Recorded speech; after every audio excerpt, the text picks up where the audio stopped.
Reclusive billionaire Heir avoids women for 30 years, until mysterious chef breaks his walls. For 30 years, he lived in silence. No dates. No parties. No friends. Just walls, lined with books, contracts, and regrets.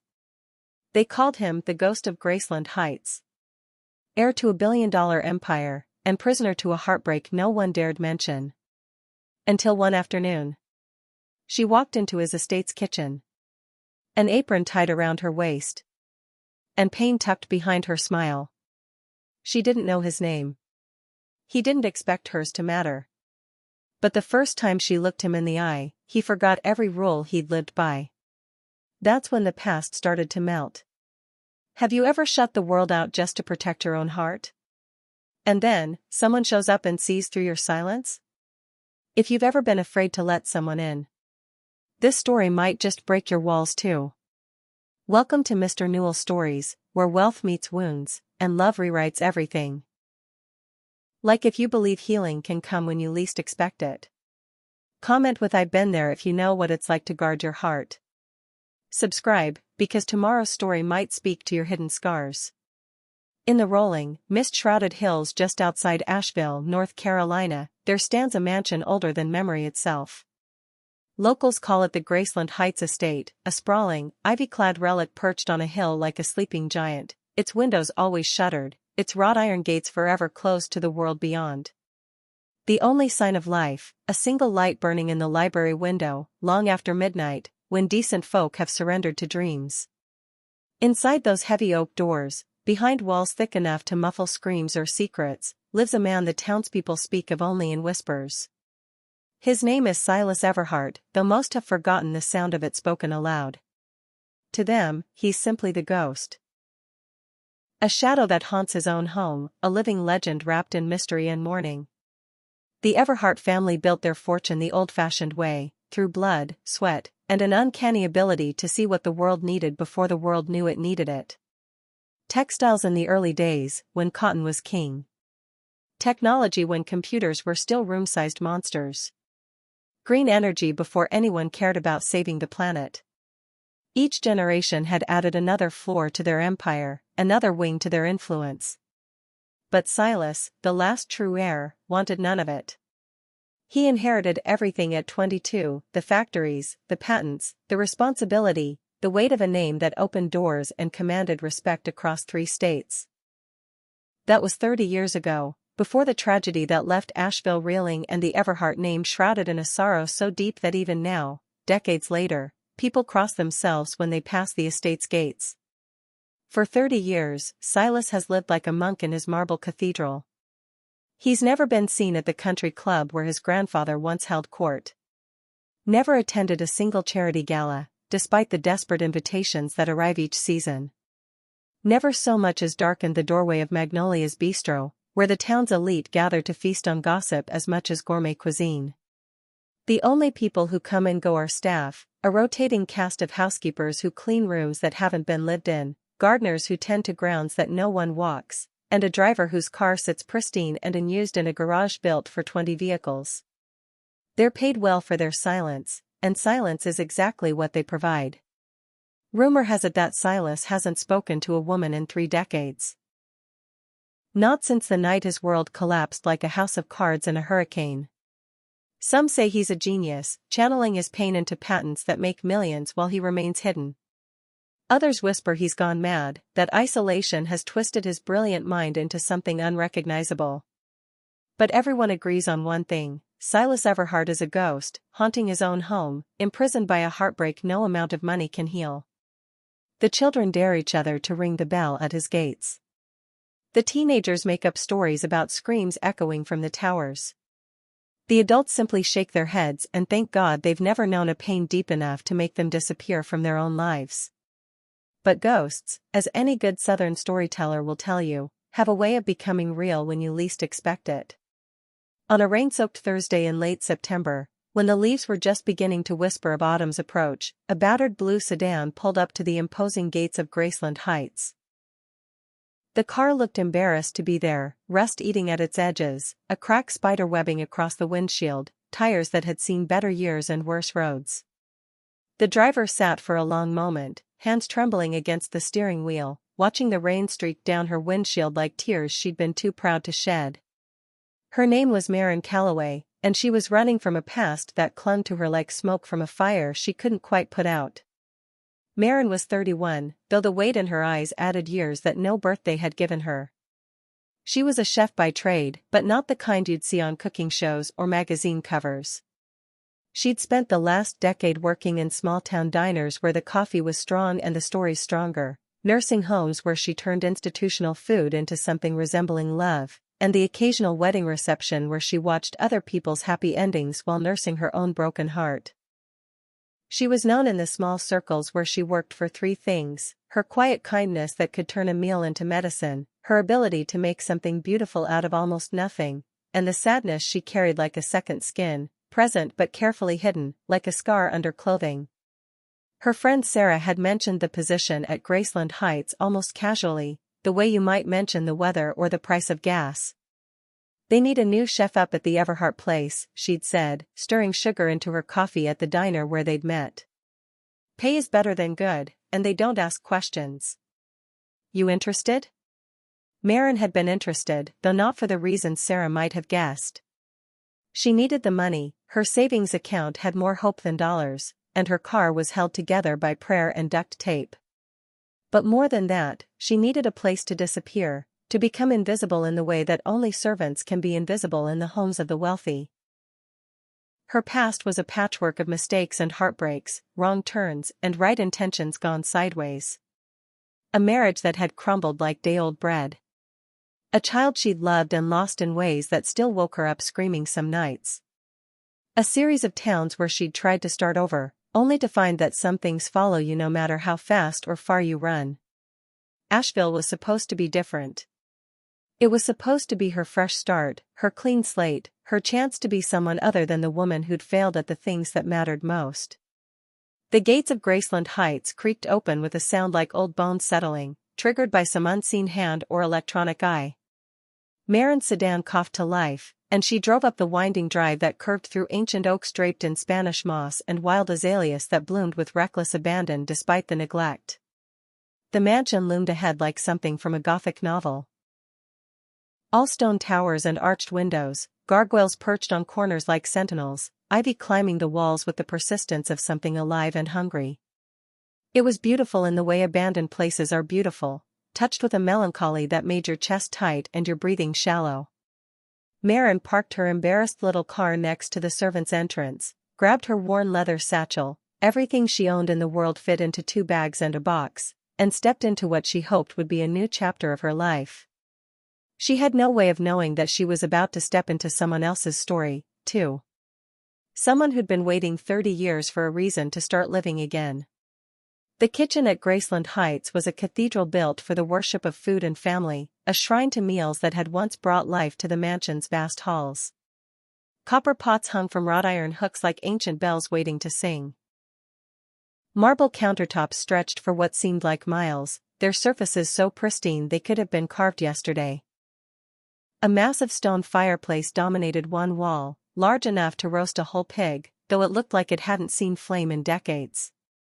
Professional-grade equipment gleamed under soft lighting, a 6-burner gas range that could feed an army, twin ovens built for grand dinner parties, a walk-in pantry stocked with ingredients that someone had carefully maintained despite the fact that elaborate meals were clearly a thing of the past.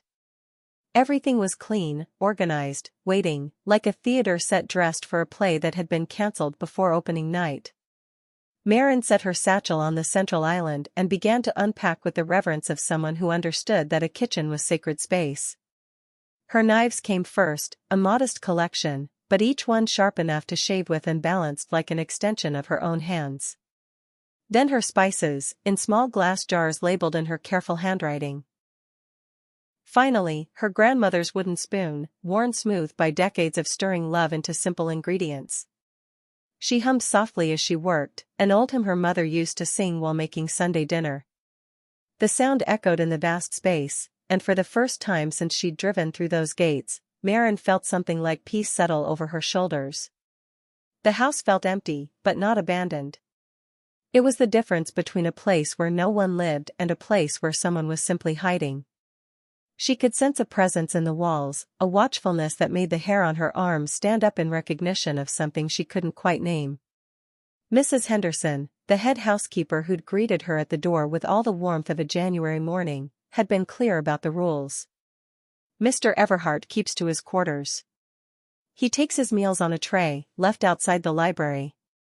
He doesn't like conversation, doesn't like fuss, and he absolutely doesn't like surprises. Your job is to cook. His job is to exist. Those lines don't cross. But as Marin chopped onions for a simple soup, something warm and nourishing for a man who looked like he'd forgotten how to take care of himself, she felt eyes on her back. The sensation was so strong, so undeniable, that she finally turned around, her grandmother's knife still in her hand. He stood in the doorway like a figure from another era, tall and lean with silver-streaked hair that looked like he'd been running his fingers through it. His suit was perfectly tailored but worn with the careless grace of someone who dressed for himself rather than the world. His eyes were the color of storm clouds, gray with hints of blue and green, depending on how the light caught them. But it was the weight in those eyes that stopped Marin's breath in her throat. 30 years of loneliness had carved lines around them, 30 years of secrets had built walls behind them, and 30 years of regret had filled them with a sorrow so deep it was like looking into a well at midnight. They stared at each other across the vast kitchen. Two broken people recognizing something familiar in each other's damage. Neither spoke. Neither moved. The moment stretched between them like a bridge neither quite dared to cross. Then Silas nodded once, a gesture so small it might have been imagined, and disappeared down the hallway like smoke dissipating in the wind. Marin exhaled slowly, her heart hammering against her ribs like a bird trying to escape a cage. She'd been warned about the ghost of Graceland Heights, but no one had mentioned that he was hauntingly, devastatingly human. She turned back to her onions, but her hands were shaking now, and she had to set the knife down before she cut herself. In 30 seconds, everything had changed. She'd come here to disappear, to be invisible, to fade into the background of someone else's life. But the way he'd looked at her, like he was seeing her, really seeing her, for the first time in years, made invisibility feel impossible. Days flowed into each other like water, creating a rhythm that was both strange and strangely comforting. Marin cooked, and Silas ate. She hummed while she worked, and somewhere in the vast mansion, he listened. It was a dance of sorts, performed by two people who had forgotten how to dance with anyone but themselves. The notes started on her third day. Marin found the first one tucked under the empty breakfast tray she'd left outside the library door. The handwriting was elegant, almost old-fashioned, written with what had to be a fountain pen on heavy paper that probably cost more than her weekly grocery budget. No onions, please. They make the house smell like tears. The second note came with lunch, tea at 4. Earl Grey, if you have it. 1 sugar, no milk. By the end of the week, she had a small collection of them, each one offering a glimpse into the man behind the mystery. He didn't like his eggs runny. He preferred his coffee black and strong enough to wake the dead. He had an aversion to anything too colorful on his plate, as if brightness itself might burn him. But it was the little details that intrigued her most. The bread from yesterday was perfect. Like something my grandmother might have made. Or, thank you for not using the good china. It holds too many memories. Marin began to look forward to the notes with an anticipation that surprised her. She found herself crafting responses in her head, though she never wrote them down. What would she say? That she understood about memories being too heavy to hold? That she, too, had learned to live with the constant weight of things that used to bring joy?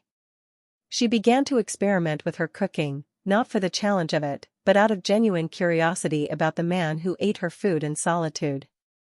She made simple things with complex flavors. A roast that fell apart at the touch of a fork, vegetables roasted until they caramelized into something approaching candy, soups that could warm you from the inside out on the coldest day. And slowly, incrementally, the plate started coming back empty. Mrs. Henderson watched these developments with the sharp eyes of someone who'd seen too much to be surprised by anything, but even she seemed puzzled by the change. In 30 years, she confided to Marin over coffee in the servants' quarters, I've never seen him finish a meal. Food was fuel, nothing more. But lately. She shook her head, unwilling to voice whatever she was thinking. The other staff began to take notice too. Thomas, the groundskeeper who'd worked the estate for 15 years, mentioned that the library light stayed on later now. Used to go dark by 10, he said, sipping his coffee like it contained the secrets of the universe. Now it burns past midnight.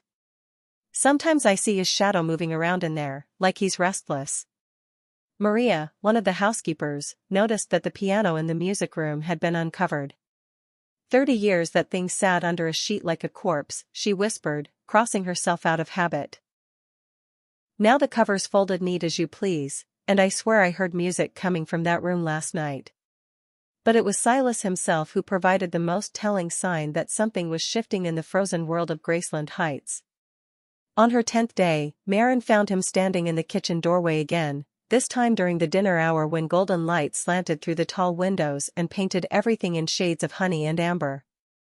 He didn't speak, just watched her work with an intensity that should have been uncomfortable but somehow wasn't. She was making pasta from scratch, her hands working the dough with the unconscious grace of someone who'd been doing it since childhood. The silence stretched between them, but it wasn't empty anymore. It was full of possibility, heavy with things neither of them quite knew how to say. When she finally looked up, he was gone. But on the counter, written in flour that had somehow escaped her cleanup, were 2 words in that same elegant handwriting. Thank you. Have you ever felt someone's pain just by looking into their eyes? Sometimes we meet people who are walking through their own darkness, carrying burdens we can't see but somehow understand. There's something about shared silence that speaks louder than words ever could. Maybe you've been there, recognizing a kindred spirit in the way someone holds their shoulders, or how they smile without their eyes joining in. Maybe you've been the one who needed someone to see past your walls. Comment below if you've ever recognized a kindred spirit in unexpected places. Because what happens next, well, it's about to change everything for both of them. The walls are starting to crack, and when they finally fall, the sound will echo through both their hearts. Autumn had fully claimed Asheville by the time Marin found Silas in his private library, staring at a photograph with the kind of intensity usually reserved for prayer or confession. The library was his sanctuary. A room lined floor to ceiling with books that looked like they'd been read rather than displayed, comfortable leather chairs positioned to catch the best natural light, and a fireplace that actually showed signs of use.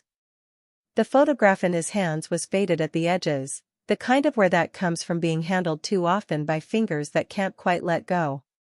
From where she stood in the doorway, Marin could make out the silhouette of a woman, young and laughing, caught in a moment of pure joy that felt like it belonged to another lifetime. She'd brought his dinner on a silver tray, nothing fancy, just soup and bread and a piece of pie that had turned out better than she'd hoped. The untouched lunch tray sat on a side table, the food cold and forgotten, which had become his pattern lately. It was as if he was so lost in whatever maze his mind had become that he'd forgotten his body needed fuel to survive. You should eat, Marin said softly, setting the dinner tray beside his chair. He looked up, startled, as if he'd forgotten other people existed in the world. His eyes focused on her slowly, like someone waking from a very deep sleep. I'm not hungry. She studied his face, the hollow cheeks, the way his expensive clothes hung a little too loose, the exhaustion that seemed to live in his bones. You don't have to be hungry, she said, and her voice carried the kind of gentle authority that comes from caring for people who've forgotten how to care for themselves. But you should eat anyway. For the first time since she'd arrived at Graceland Heights, Silas really looked at her. Not the quick glances in the kitchen, not the polite assessment of a new employee, but a real look that took in the way worry lines had formed around her eyes despite her youth, the way she held herself like someone who'd learned not to take up too much space, the way her smile was genuine but carefully rationed, as if she'd learned that happiness was a finite resource. There was something in her eyes that stopped his automatic dismissal before it could form. Understanding, maybe. Or recognition. The kind of recognition that passes between people who've both spent time in the dark and learned to navigate by feel rather than sight. He reached for the soup spoon. "Thank you," he said, and meant it in ways that went deeper than gratitude for a meal. Marin should have left then. Mrs. Henderson's rules were clear, and she needed this job more than she needed to satisfy her curiosity about the man who ate her cooking in solitude. But something about the way he held that photograph, the careful way he set it aside when he picked up the spoon, made her feet refuse to move. "She's beautiful," Marin observed quietly, nodding toward the photograph. Silas's hand tightened on the spoon. For a moment, she thought he might retreat back into silence, might dismiss her with the kind of cold politeness that wealthy people use to remind servants of their place. Instead, he surprised them both by speaking. "She was," he said, his voice rough with disuse and something deeper. "Beautiful, brilliant, brave enough to love someone who didn't deserve it." He took a sip of soup, and something in his expression shifted, like a man tasting something he'd forgotten existed. "She died 30 years ago. Car accident. My fault." The words fell between them like stones dropped into still water, creating ripples that spread outward in the silence. Marin didn't offer platitudes or empty reassurances. She'd learned that sometimes the kindest thing you can do for someone's pain is simply witness it without trying to fix it. "I'm sorry," she said instead, and the simplicity of it seemed to catch him off guard. He finished the soup in silence, but when he set the bowl aside, he didn't dismiss her. Instead, he gestured to the chair across from him, an invitation so unexpected that Marin hesitated before accepting it. "What about you?" he asked. "What brings a chef to my particular corner of nowhere?" It was Marin's turn to be surprised. In her experience, wealthy people didn't ask their staff personal questions. They didn't see them as people with stories worth hearing. But Silas was looking at her with the same intensity he'd given the photograph, as if her answer might matter. "I needed somewhere to disappear," she said honestly, because something about this man and this moment seemed to demand truth. Sometimes you reach a point where starting over is the only option left. He nodded slowly, understanding passing between them like a shared language. "And sometimes," he said, "you discover that disappearing and starting over aren't the same thing at all." They sat in comfortable silence as the fire crackled and the light outside shifted from gold to purple to deep blue. For the first time in years, neither of them felt entirely alone. Sleep had always been elusive for Marin, but in the vast halls of Graceland Heights, it seemed to avoid her entirely. Maybe it was the unfamiliar sounds, the way the old house settled inside like a living thing, the whisper of wind through gaps in windows that had been sealed for decades, the distant sound of something that might have been footsteps or might have been her imagination playing tricks in the dark. On her third sleepless night, she gave up the pretense of rest and slipped out of her small room in the servants' quarters. The mansion felt different in the darkness, larger somehow, full of shadows that moved independently of their sources and corners that seemed to go deeper than physics should allow. She told herself she was just restless, just exploring her new environment, but the truth was that she was drawn by something she couldn't name. Her bare feet made no sound on the marble floors as she wandered through hallways lined with portraits of Everhard ancestors, their painted eyes seeming to track her movement through the gloom. She passed the formal dining room with its table set for 20 that would never come, the drawing room with furniture covered in white sheets like ghosts taking tea, the conservatory where exotic plants had grown wild and beautiful in their abandonment. It was the music that guided her in the end. At first, she thought she was imagining it, a melody so faint it might have been the wind finding its voice in the mansion's hidden spaces. But as she followed the sound through corridors she hadn't yet explored, it grew stronger, more definite, until she was certain she was hearing piano music played with the kind of aching precision that comes from years of practice and decades of pain. The music room was tucked away in the mansion's east wing, behind doors that looked like they hadn't been opened in years. But now they stood slightly ajar, golden light spilling through the gap like an invitation she didn't dare accept. Marin pressed herself against the wall beside the doorway and peered inside. The room was beautiful in the way forgotten things are beautiful, dust motes dancing in lamplight, sheet music scattered across surfaces like fallen leaves, a grand piano that dominated the space like a sleeping giant finally awakened. And at the piano bench, his back straight despite the weight of whatever he was carrying, sat Silas. His fingers moved across the keys with the fluid grace of someone who'd learned to speak in music before he'd learned to speak in words. The melody was haunting, complex, full of longing and loss, and something that might have been hope if you squinted at it in just the right light. It was the sound of a man having a conversation with ghosts, telling them secrets he couldn't share with the living. Maren had heard music before, in churches and bars, on radios, and in the background of restaurants where she'd worked. But this was different. This was music as prayer, as confession, as the only language left when words prove insufficient for the size of what you need to say. She watched him play, mesmerized by the way his whole body seemed to be part of the instrument. His shoulders moved with the rhythm, his head tilted as if he was listening to something only he could hear, and his face, his face held an expression of such pure vulnerability that she felt like she was witnessing something sacred. The melody built to a crescendo that seemed to fill every corner of the room, every empty space in the mansion, every hollow place in both their hearts. Then it gentled, becoming something softer, more questioning, like a hand reaching out in the dark hoping to find another hand reaching back. Tears pricked at Maren's eyes, though she couldn't have said why. Maybe it was the beauty of the music itself, or maybe it was the recognition of someone else who'd learned to carry their pain in beautiful ways. Maybe it was the loneliness that poured from every note, the way it echoed her own carefully hidden heartbreak. When the last note faded into silence, Silas sat perfectly still for a long moment, his hands resting on the keys as if he wasn't quite ready to let the music go. Then he began another piece, something even more complex and heartbreaking than the first. Maren slipped away before he could discover her there, but the music followed her through the halls and into her small room, where it played in her mind long after the silence returned to the mansion. She lay in her narrow bed listening to the echo of it, understanding finally why the staff spoke of Silas in whispers. He wasn't just hiding from the world. He was composing a symphony of solitude, and every note was a word he couldn't say out loud. Graceland Heights was a house built on secrets, and after 2 weeks of living within its walls, Maren was beginning to understand that the secrets were as much a part of the architecture as the marble and the mahogany. They lived in the spaces between words, in the way conversation stopped when she entered a room, in the careful way the staff navigated around certain topics like they were walking through a minefield.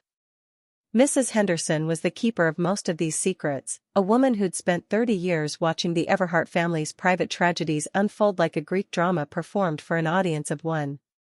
She doled out information in careful portions, like someone rationing water during a drought. The master wasn't always like this, she confided to Maren over morning coffee, her voice pitched low even though they were alone in the kitchen. This house was full of life. Parties that went until dawn, dinners for 50, holiday celebrations that the whole county talked about for months afterward. She gestured around the kitchen, and Maren could almost see it.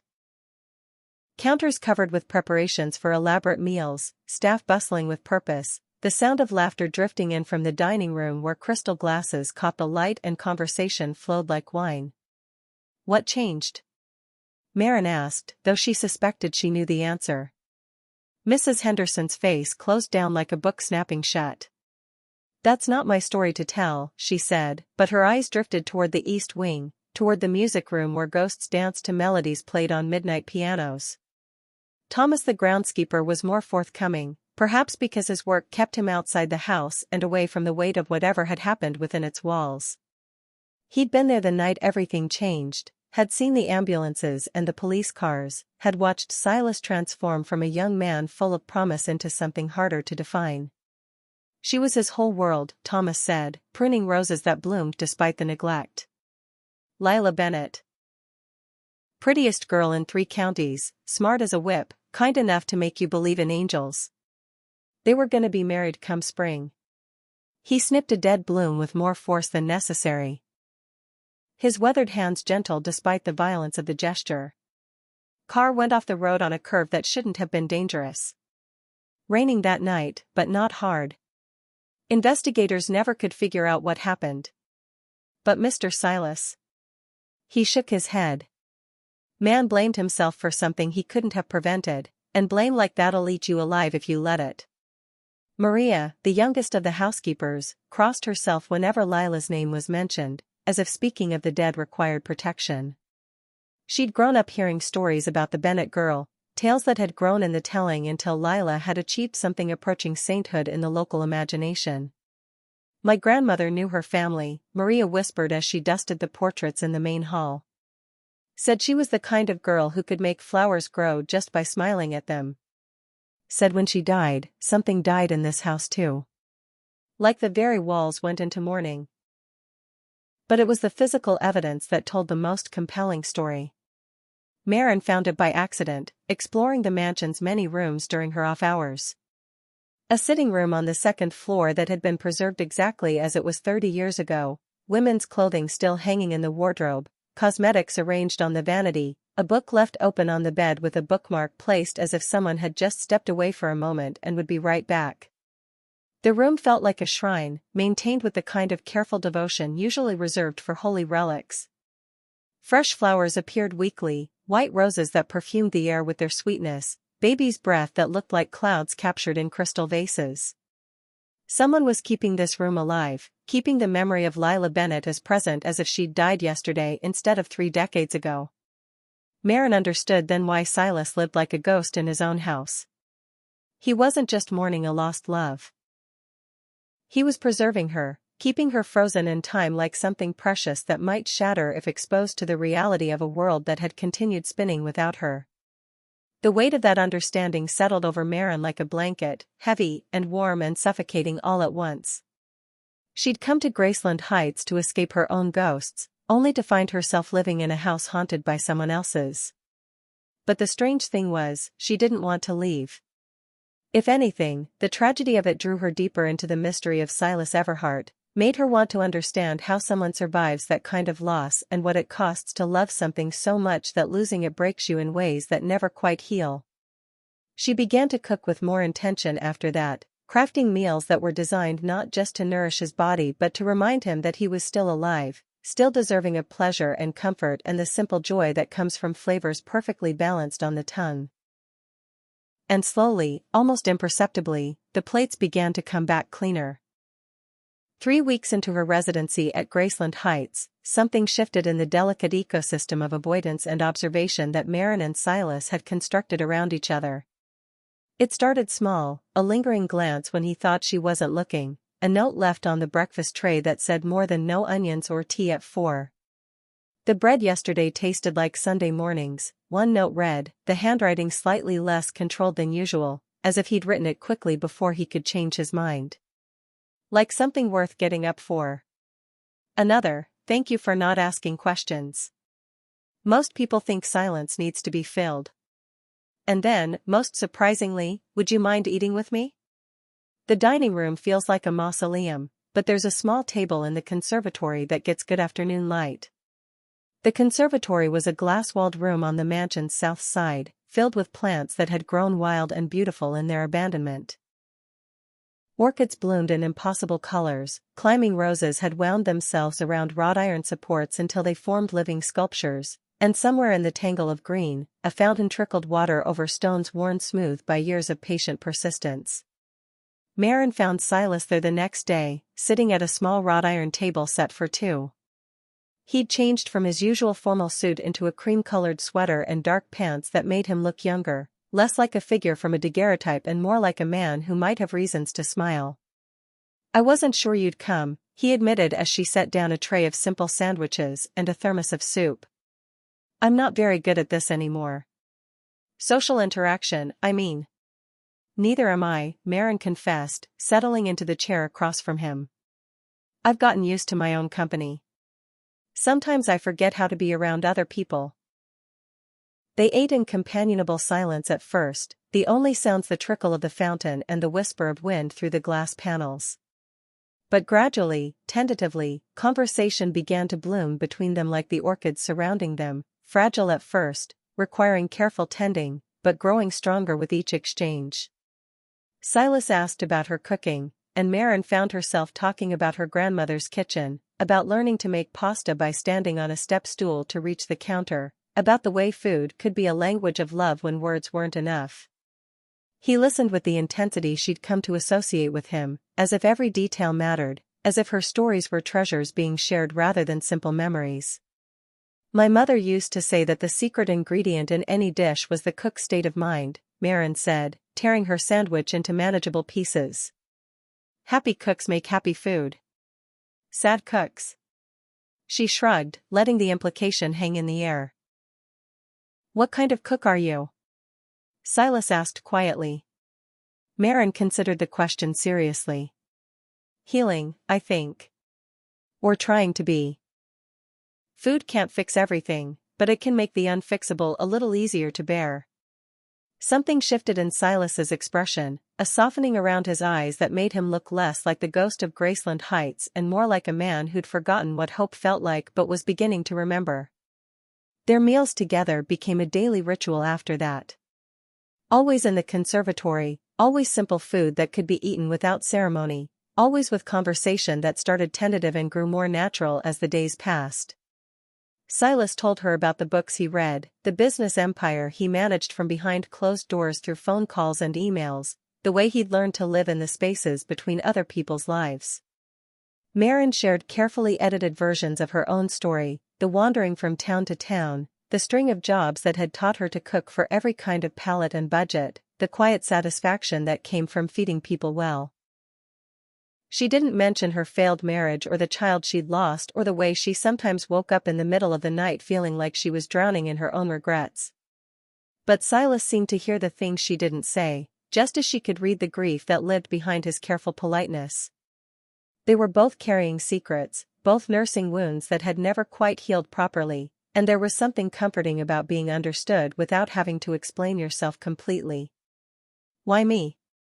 Maren asked one afternoon as autumn light painted the conservatory in shades of gold and amber. Why are you talking to me when you haven't talked to anyone in 30 years?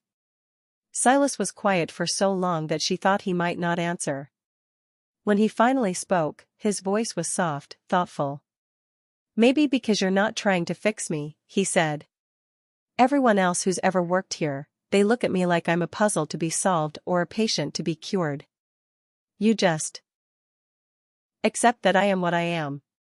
And what are you? Maren asked. He smiled then, a real smile that transformed his entire face and made her understand why a woman might have loved him enough to haunt his dreams for 30 years.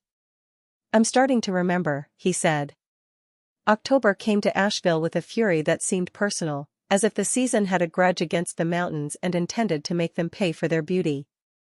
The storm that rolled in on the third Thursday of the month brought with it winds that howled like lost souls and rain that fell in sheets so thick they turned the world beyond the windows into an impressionist painting.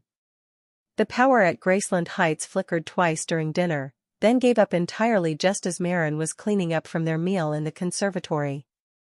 The mansion plunged into darkness so complete it felt solid, like something you could reach out and touch. Generator should kick in any moment, Silas said from somewhere in the blackness, his voice steady despite the surprise.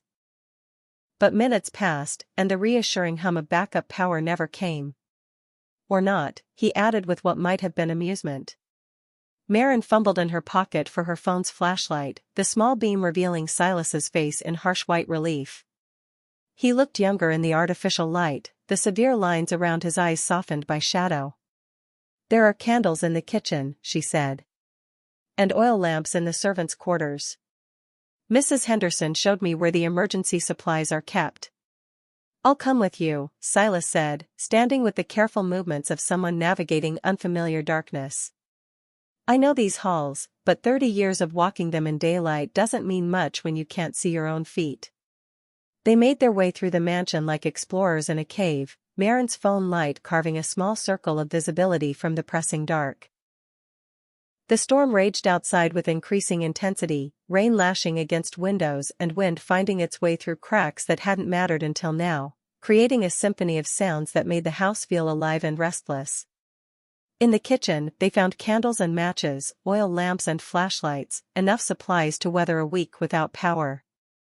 But as they gathered what they needed, a particularly violent gust of wind shook the mansion to its foundations, and somewhere in the distance, something large crashed to the ground with a sound like the world breaking. Tree across the drive, most likely, Silas said matter-of-factly. Happens every few years. We'll be stuck here until the storm passes and the road crews can clear it. Stuck here together, Marin clarified, and something in her voice made him look at her more carefully in the flickering candlelight. Does that bother you? He asked. She considered the question honestly. 3 weeks ago, the thought of being trapped anywhere with the mysterious, possibly dangerous hermit of Graceland Heights would have terrified her. Now, with the storm raging outside and the warm glow of candles pushing back the darkness, it felt less like being trapped and more like being protected. No, she said simply.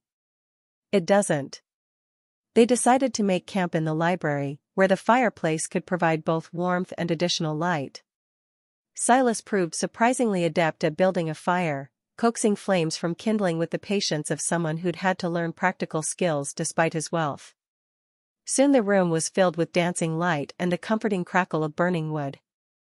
Marin had brought supplies from the kitchen, a bottle of wine that had been opened for cooking, some cheese and bread, fruit that would spoil if the power stayed out too long. They arranged their impromptu picnic on the coffee table between 2 leather chairs, the formality of their usual dining arrangement abandoned in favor of something more intimate. This is nice, Marin said, settling into her chair with a glass of wine and a view of Silas silhouetted against the firelight. Cozy. Like camping, but with better furniture. Silas smiled, an expression that was becoming more frequent and more genuine as the weeks passed. I can't remember the last time I thought of this place as cozy. Usually it feels more like a museum where I'm the unwilling curator. The wine loosened their tongues, or maybe it was the storm creating a sense of intimacy that daylight couldn't quite achieve. Whatever the reason, their conversation meandered through territories they'd never explored together, childhood memories, dreams abandoned and dreams deferred, the way life rarely turned out the way you expected when you were young and everything seemed possible. What did you want to be when you grew up? Marin asked, curled in her chair like a cat seeking warmth. A composer, Silas answered without hesitation, then looked surprised that he'd admitted it so easily. I wanted to write music that made people feel less alone in the world. Symphony orchestras, chamber pieces, maybe film scores that could make people cry in movie theaters. What happened to that dream? Silas stared into the fire, his expression growing distant. Life happened. Responsibility. The business needed someone to run it, and I was the only heir left. Music became a hobby, then a memory, then something I only did when I thought no one was listening. I hear you sometimes, Marin confessed softly. Late at night, when you play the piano. It's beautiful, Silas. Heartbreaking and beautiful. He turned to look at her, something vulnerable flickering in his eyes. I play for her, he said quietly. For Lila. It's the only way I know how to talk to her anymore. The admission hung in the air between them, heavy with 30 years of grief and guilt. Marin set down her wine glass and leaned forward, her voice gentle when she spoke. Tell me about her. And maybe it was the wine, or the storm, or the way the firelight made everything feel like a confession booth, but Silas began to talk. He told her about meeting Lila at a charity auction when they were both 21, how she'd bid on a painting just to make the awkward young artist who'd donated it feel less embarrassed, how her laugh had sounded like music and her smile had made him believe in possibilities he'd never considered. He told her about their courtship, formal at first because that's how things were done in their social circle, but gradually becoming something deeper and more real than either of them had expected. How Lila had seen through the Everhart name and fortune to the man underneath, how she'd challenged him to be better than he thought he could be, how she'd made him want to deserve the love she offered so freely. We were supposed to be married in June, Silas said, his voice growing rougher with emotion. She was staying late at the church, finalizing details with the wedding planner. I was supposed to pick her up, but a business call ran long. I told her to drive herself home, that I'd see her the next day. Marin could see where the story was going, could feel the weight of guilt that had been crushing him for 3 decades. "Silas," she said softly, but he held up a hand to stop her. The road between the church and her house had a curve that was tricky in good weather, dangerous when it rained. It was pouring that night, harder than tonight. "They think she hit a patch of standing water, lost control." His voice broke completely then, 30 years of held grief finally finding its way to the surface.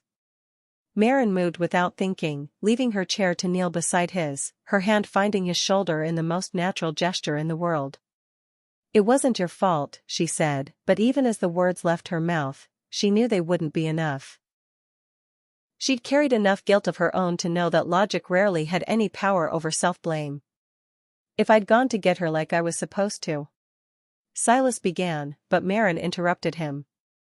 "Then you might have died too, and the world would have lost both of you instead of just her," she said firmly. "Or you might have left 5 minutes earlier and hit the same patch of water.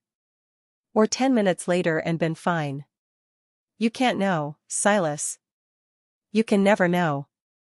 He looked at her then, really looked at her, and she saw her own pain reflected in his eyes. "How do you carry it?" he asked. "The weight of what you couldn't prevent." The question hit her like a physical blow, so accurate it took her breath away. She hadn't told him about Michael, about the baby she'd carried for 7 months before her body decided it couldn't sustain the life growing inside her. She hadn't mentioned the marriage that fell apart in the aftermath, the way grief could poison love until neither partner could look at the other without seeing what they'd lost. But somehow he knew. Somehow he'd recognized the specific shape of her sorrow, the way it mirrored his own. "I don't know," she admitted, tears she'd held back for months finally spilling over. "Some days I barely can. Some days I wake up and the weight of it feels like it's going to crush me before I can get out of bed." They sat in the firelight, 2 broken people sharing the kind of honesty that usually only comes in the dark, when defenses are down and pretense feels too exhausting to maintain. Outside, the storm raged on, but inside, something was shifting, walls that had stood for years beginning to crack and crumble. "I never thought I'd be able to talk about her," Silas said eventually. "For 30 years, her name felt too sacred to speak out loud. But sitting here with you, it doesn't hurt as much as I thought it would." "Maybe that's what healing looks like," Maren suggested. "Not forgetting, but being able to remember without the pain swallowing you whole." Silas reached for her hand, his fingers intertwining with hers in a gesture that felt both natural and revolutionary. "Stay with me tonight," he said, and quickly added, I just mean don't go back to your room. Stay here, by the fire. I don't want to be alone with all of this." Maren squeezed his hand, understanding exactly what he meant. "I'll stay," she promised. They arranged cushions and blankets on the floor in front of the fireplace, creating a nest of warmth and softness in the vast, cold mansion. They talked until the wine was gone and the fire had burned down to glowing embers, sharing stories and secrets and the kind of comfortable silence that only comes when 2 people have stopped pretending to be anything other than exactly who they are. When sleep finally claimed them, they were lying on opposite sides of their makeshift bed, but their hands remained clasped in the space between them, 2 people who'd found something in each other that they hadn't even known they were looking for. Sometimes the heaviest burdens are the ones we carry alone in the dark, convinced that no one could possibly understand the weight of what we've lost. But here's what Silas and Maren discovered that storm-swept night: healing doesn't always mean forgetting. Sometimes it means finding someone who can sit with you in your pain without trying to fix it, someone who understands that love and loss are 2 sides of the same coin. Have you ever met someone who could see your scars and love you not despite them, but because they understood that your scars were proof you'd survived something that could have destroyed you? Like this video if you believe healing happens when we share our pain instead of hiding from it. Because what happens next will test everything they've built together. The outside world is about to intrude on their fragile sanctuary, and Silas will have to choose between the safety of his shadows and the terrifying possibility of stepping back into the light. November wrapped Graceland Heights in a blanket of mist and morning frost, transforming the estate into something from a fairy tale, all silver-touched grass and windows that wept with condensation, bare tree branches reaching toward a sky the color of old pewter. Inside the mansion, something had fundamentally shifted after the night of the storm, as if the enforced intimacy of candlelight and shared confessions had rewired the very atmosphere. Silas and Maren no longer maintained the careful distance of employer and employee. Their daily meals in the conservatory became longer, more lingering affairs where conversation flowed as freely as the wine Silas had begun opening for their dinners. They discovered they both loved old movies and terrible puns, that they both read voraciously and had strong opinions about whether books should be pristine or dog-eared from use. Books are meant to be lived in, Maren argued one particularly gray afternoon, gesturing with a well-worn paperback that had clearly seen multiple readings. The broken spines and margin notes are like a history of every time that story mattered to someone. Silas, whose personal library contained first editions worth more than most people's cars, found himself charmed by her passionate defense of literary wear and tear. "I never thought of it that way," he admitted. "I was always so careful to preserve them perfectly, as if reading them somehow diminished their value." "Maybe the value isn't in their perfection," Maren said gently. "Maybe it's in how they change us every time we open them." It was that kind of conversation that had become typical between them. Surface discussions about books or movies or the weather that somehow became deeper examinations of how they moved through the world, how they'd learned to protect themselves, how they were slowly learning to trust again. The physical distance between them shrank incrementally, almost imperceptibly. Silas began sitting closer during their meals, close enough that their elbows would brush when they reached for their water glasses. Maren started lingering after she cleared the dishes, drawn into conversations that could stretch for hours if they let them. Sometimes she would find him reading in the library and settle into the chair across from him, content to be in the same space even when they weren't talking. The rest of the staff noticed the change, though they were too well trained and too fond of their generous paychecks to comment directly. Mrs. Henderson observed with the sharp eyes of someone who'd spent 30 years watching the ebb and flow of human emotion within these walls. Thomas mentioned to Maria that the master seemed to be walking taller lately, carrying himself like a man who'd remembered he had reasons to stand straight. Even the delivery drivers commented that the mansion felt different somehow, less like a mausoleum and more like a home where people actually lived. But it was the small intimacies that marked the real transformation. The way Silas started appearing in the kitchen while Maren cooked, not to supervise but simply to be near her, sometimes helping chop vegetables or stir sauces with the awkward enthusiasm of someone learning to be useful in unfamiliar territory.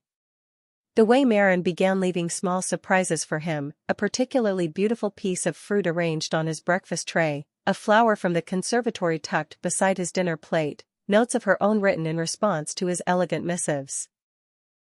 "Your handwriting looks like you learned to write with your heart instead of your hand," one of her notes read, left beside a book of poetry she'd found in the library and thought he might enjoy.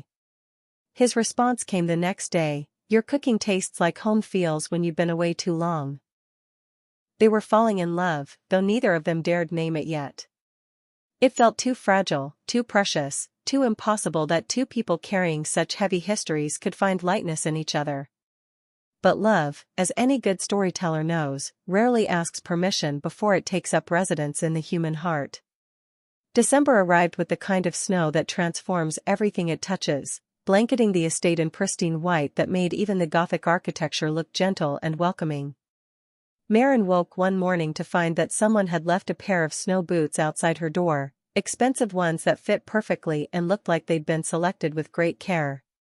She found Silas in the conservatory, drinking coffee and watching the snow fall through the glass walls like he was observing a miracle he'd forgotten could happen. "Thank you for the boots," she said, settling into what had become her chair at their small table. "I thought you might want to walk in the garden," he said, not quite meeting her eyes.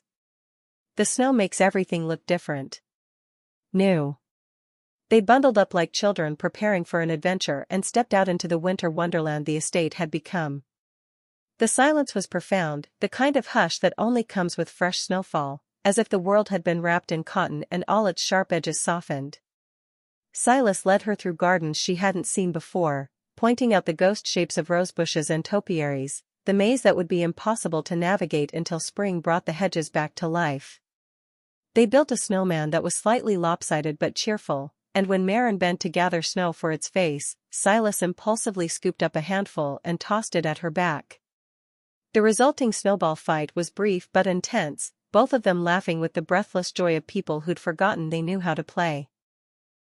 When they were both covered in snow and panting from the exertion, Marin slipped on a patch of ice and would have fallen if Silas hadn't caught her, his arms wrapping around her waist to steady her. For a moment, they stood frozen in something deeper than winter, her hands pressed against his chest, his face so close to hers that she could see the flecks of green in his gray eyes. The air between them crackled with possibility, with all the words they hadn't said and all the feelings they'd been pretending not to have. Marin, Silas whispered, her name a prayer on his lips. But before either of them could bridge that final gap, the spell was broken by the sound of a car door slamming somewhere beyond the garden gates. They stepped apart quickly, the moment lost but not forgotten, both of them knowing that something fundamental had shifted even if they weren't ready to acknowledge it yet. The car turned out to be a delivery truck bringing groceries and mail, nothing more dramatic than that. But the interruption served as a reminder that their sanctuary wasn't as isolated as it sometimes felt, that the outside world was still out there, waiting. That night, Silas played piano until well past midnight, and the music that drifted through the halls was different somehow, still beautiful, still touched with melancholy, but warmer now, as if hope had learned to harmonize with grief. Marin fell asleep listening to it, her heart full of feelings she hadn't experienced in years, her dreams painted in shades of snow and possibility and the memory of strong arms that had kept her from falling. The cream-colored envelope arrived on a Tuesday morning in mid-December, mixed in with the usual business correspondence and bills that comprised Silas's minimal interaction with the outside world. Mrs. Henderson had sorted the mail with her customary efficiency, placing the business items in his study and bringing what appeared to be personal correspondence directly to where he and Marin were sharing breakfast in the conservatory. "This one's addressed by hand," Mrs. Henderson noted, her tone carefully neutral in the way that suggested she knew this piece of mail was significant. "From the Asheville Children's Hospital Foundation." Silas accepted the envelope with the kind of reluctance usually reserved for court summonses or medical test results. He recognized the handwriting on the address, elegant, feminine, belonging to someone from his past life who apparently still remembered his name and address despite 30 years of silence. "Aren't you going to open it?" Marin asked gently, watching as he turned the envelope over in his hands like it might contain something explosive. "I know what it is," Silas said, setting it aside with the dismissive gesture of someone accustomed to making unwanted things disappear through sheer force of will. "The annual winter gala. They invite me every year, and every year I don't respond, and every year they send another invitation 12 months later. It's a ritual at this point." But Marin was looking at the envelope with the curiosity of someone who'd learned to read between the lines of the lives she'd intersected with. "Who's it from?" "Someone who knew you, before." Silas was quiet for a long moment, his coffee growing cold in his hands. Finally, he reached for the envelope and slid it open with a butter knife, unfolding the formal invitation with movements that seemed designed to put off actually reading it. "Margaret Whitmore," he said after scanning the contents. "She was Lila's maid of honor." "Is Lila's maid of honor, I suppose. Some roles you keep even after." He didn't finish the sentence, but he didn't need to. The invitation was for the annual Winter Wonderland Gala, a black-tie charity event held every December to raise money for the Children's Hospital. It was exactly the kind of social obligation that Silas had been avoiding for 3 decades, the sort of gathering where his absence would be noted and his presence would cause the kind of stir that he'd spent years trying to avoid. "When is it?" Marin asked, though she could see the date printed in elegant script across the top of the invitation. "This Saturday," Silas said, and there was something in his voice that made her look at him more closely. Not the flat dismissal she'd expected, but something more complex. Uncertainty, maybe. Or possibility wrestling with fear. "Are you thinking of going?" she asked carefully. Silas laughed, but there was no humor in it. "I haven't left this estate for anything social in 30 years. I wouldn't even know how to behave at something like that anymore. What would I say to people? How would I explain where I've been, what I've been doing? You could tell them the truth, Marin suggested. That you've been healing. That you needed time to figure out how to live with loss. And what about you? Silas asked, the question coming out before he seemed to realize he was going to ask it. If I went, which I'm not saying I would, but if I did, would you consider coming with me? The question hung in the air between them, loaded with implications neither of them was quite ready to examine. Going to a social event together would be a statement, a public acknowledgement of whatever was growing between them. It would mean stepping out of the safe bubble they'd created at Graceland Heights and exposing their fragile connection to the scrutiny of a world that loved nothing more than dissecting the private lives of people with enough money to make their business interesting. I don't have anything to wear to something like that, Marin said, though they both knew that wasn't really the issue. That's not a problem, Silas said quickly. We could figure that out. But would you want to? Come with me, I mean? Marin studied his face, seeing the vulnerability he was trying to hide behind practical concerns. This wasn't just about attending a social event. This was about choosing to rejoin the world, about deciding that what they'd found together was worth the risk of exposing it to other people's opinions and judgments. Yes, she said simply. If you want to go, I'll go with you. Silas set down his coffee cup with hands that weren't quite steady. I should call Margaret. Let her know I'll be attending. She'll probably faint from shock. But as the day wore on, Silas found himself second-guessing the decision.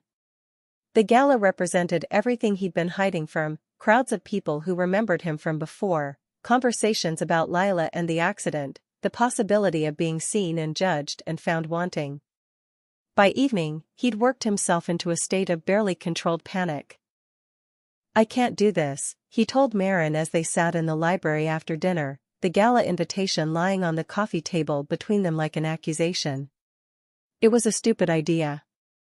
I'm not ready for something like this. What are you afraid of? Marin asked gently. Everything, Silas said with brutal honesty. I'm afraid they'll look at me and see a man who's wasted 30 years hiding from life. I'm afraid they'll ask about Lila and I'll fall apart in front of everyone. I'm afraid they'll look at you and think.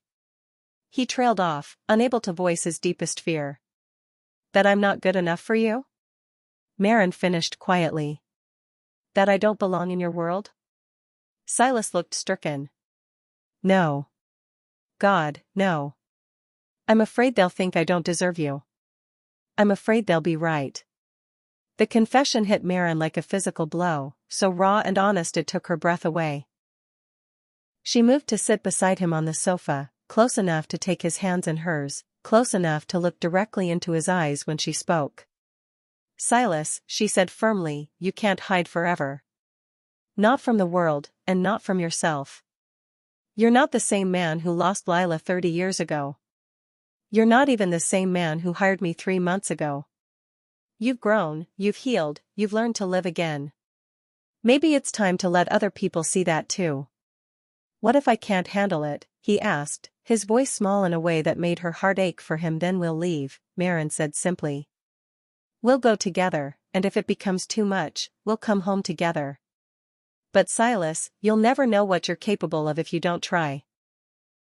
He stared at her for a long moment, this woman who'd appeared in his kitchen like an answer to a prayer he hadn't known he was praying, who'd seen him at his most broken and chosen to stay anyway, who made him believe that maybe, just maybe, he was worth saving. Okay, he said finally. We'll go to the gala. But even as he said the words, Silas couldn't shake the feeling that he was making a mistake, that venturing back into the world would somehow destroy the fragile peace he'd found with Marin. Some part of him knew that Saturday night would change everything, one way or another. He just wasn't sure he was ready for that kind of change.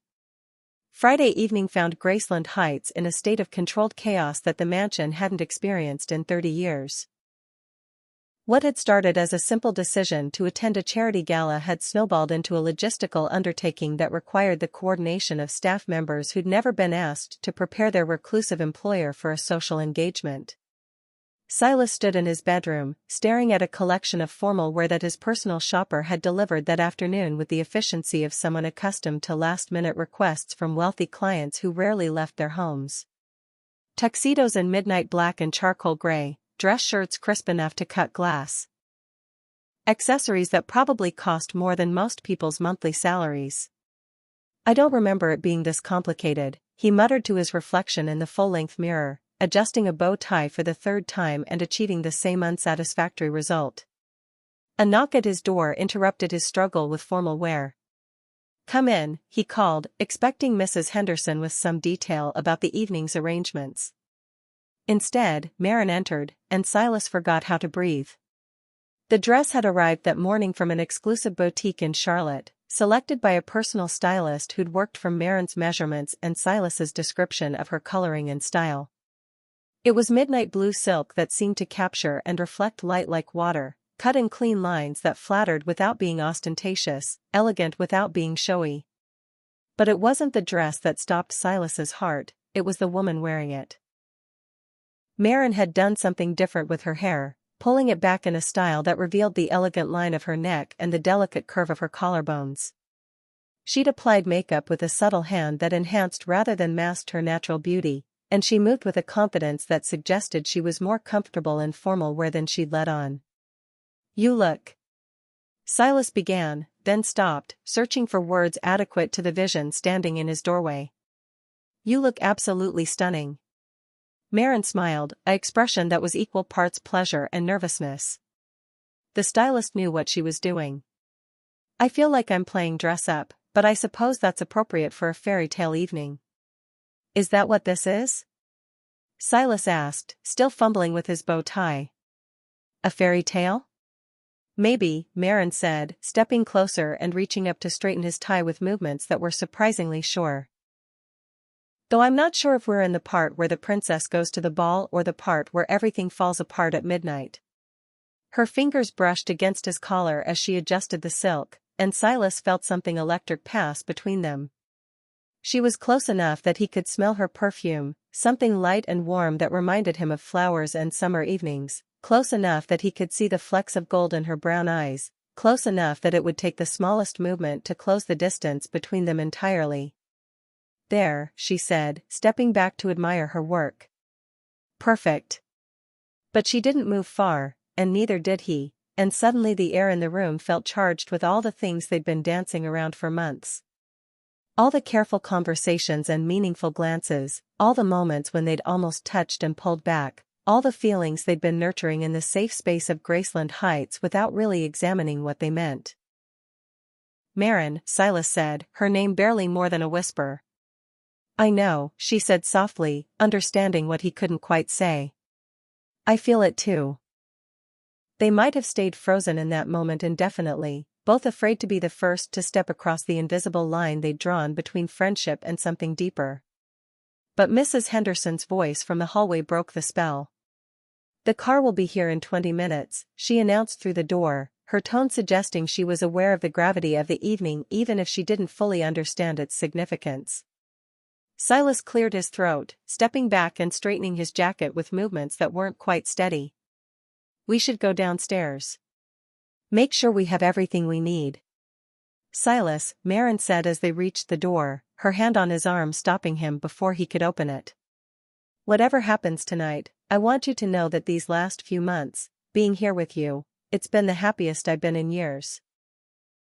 He turned to look at her, this woman who'd walked into his kitchen and somehow walked into his heart without him noticing until it was too late to protect himself. "For me too," he said honestly. "Whatever happens tonight, don't forget that." They made their way downstairs together, their footsteps echoing in the marble hallway like a countdown to something neither of them could predict. The staff had gathered in the foyer to see them off, Mrs. Henderson with her usual stern expression softened by what might have been pride, Thomas and Maria beaming like parents sending their children to prom, even the usually invisible kitchen staff emerging to witness this historic moment. "You look magnificent, sir," Mrs. Henderson said, her voice gruff with emotion she rarely allowed herself to show. "Both of you. Just magnificent." The limousine that pulled up to the front entrance was sleek and black, driven by a man who'd been briefed on the unusual nature of this particular passenger. Silas hadn't ridden in a car with anyone else for 30 years, and the simple act of helping Marin into the back seat felt momentous, like crossing a bridge he'd thought had been burned decades ago. As the car pulled away from Graceland Heights, Marin reached for Silas's hand in the darkness of the back seat. He intertwined their fingers automatically, both of them drawing strength from the contact as the lights of Asheville grew brighter in the distance. "Second thoughts?" Marin asked quietly. "Third and fourth thoughts," Silas admitted. "But I'm not turning back." "Good," she said, squeezing his hand. "Because I have a feeling this is going to be a night to remember." Neither of them knew how prophetic those words would turn out to be. The Omni Grove Park Inn had been transformed into a winter wonderland for the charity gala, its grand ballroom draped in silver and white fabric that caught the light from dozens of crystal chandeliers.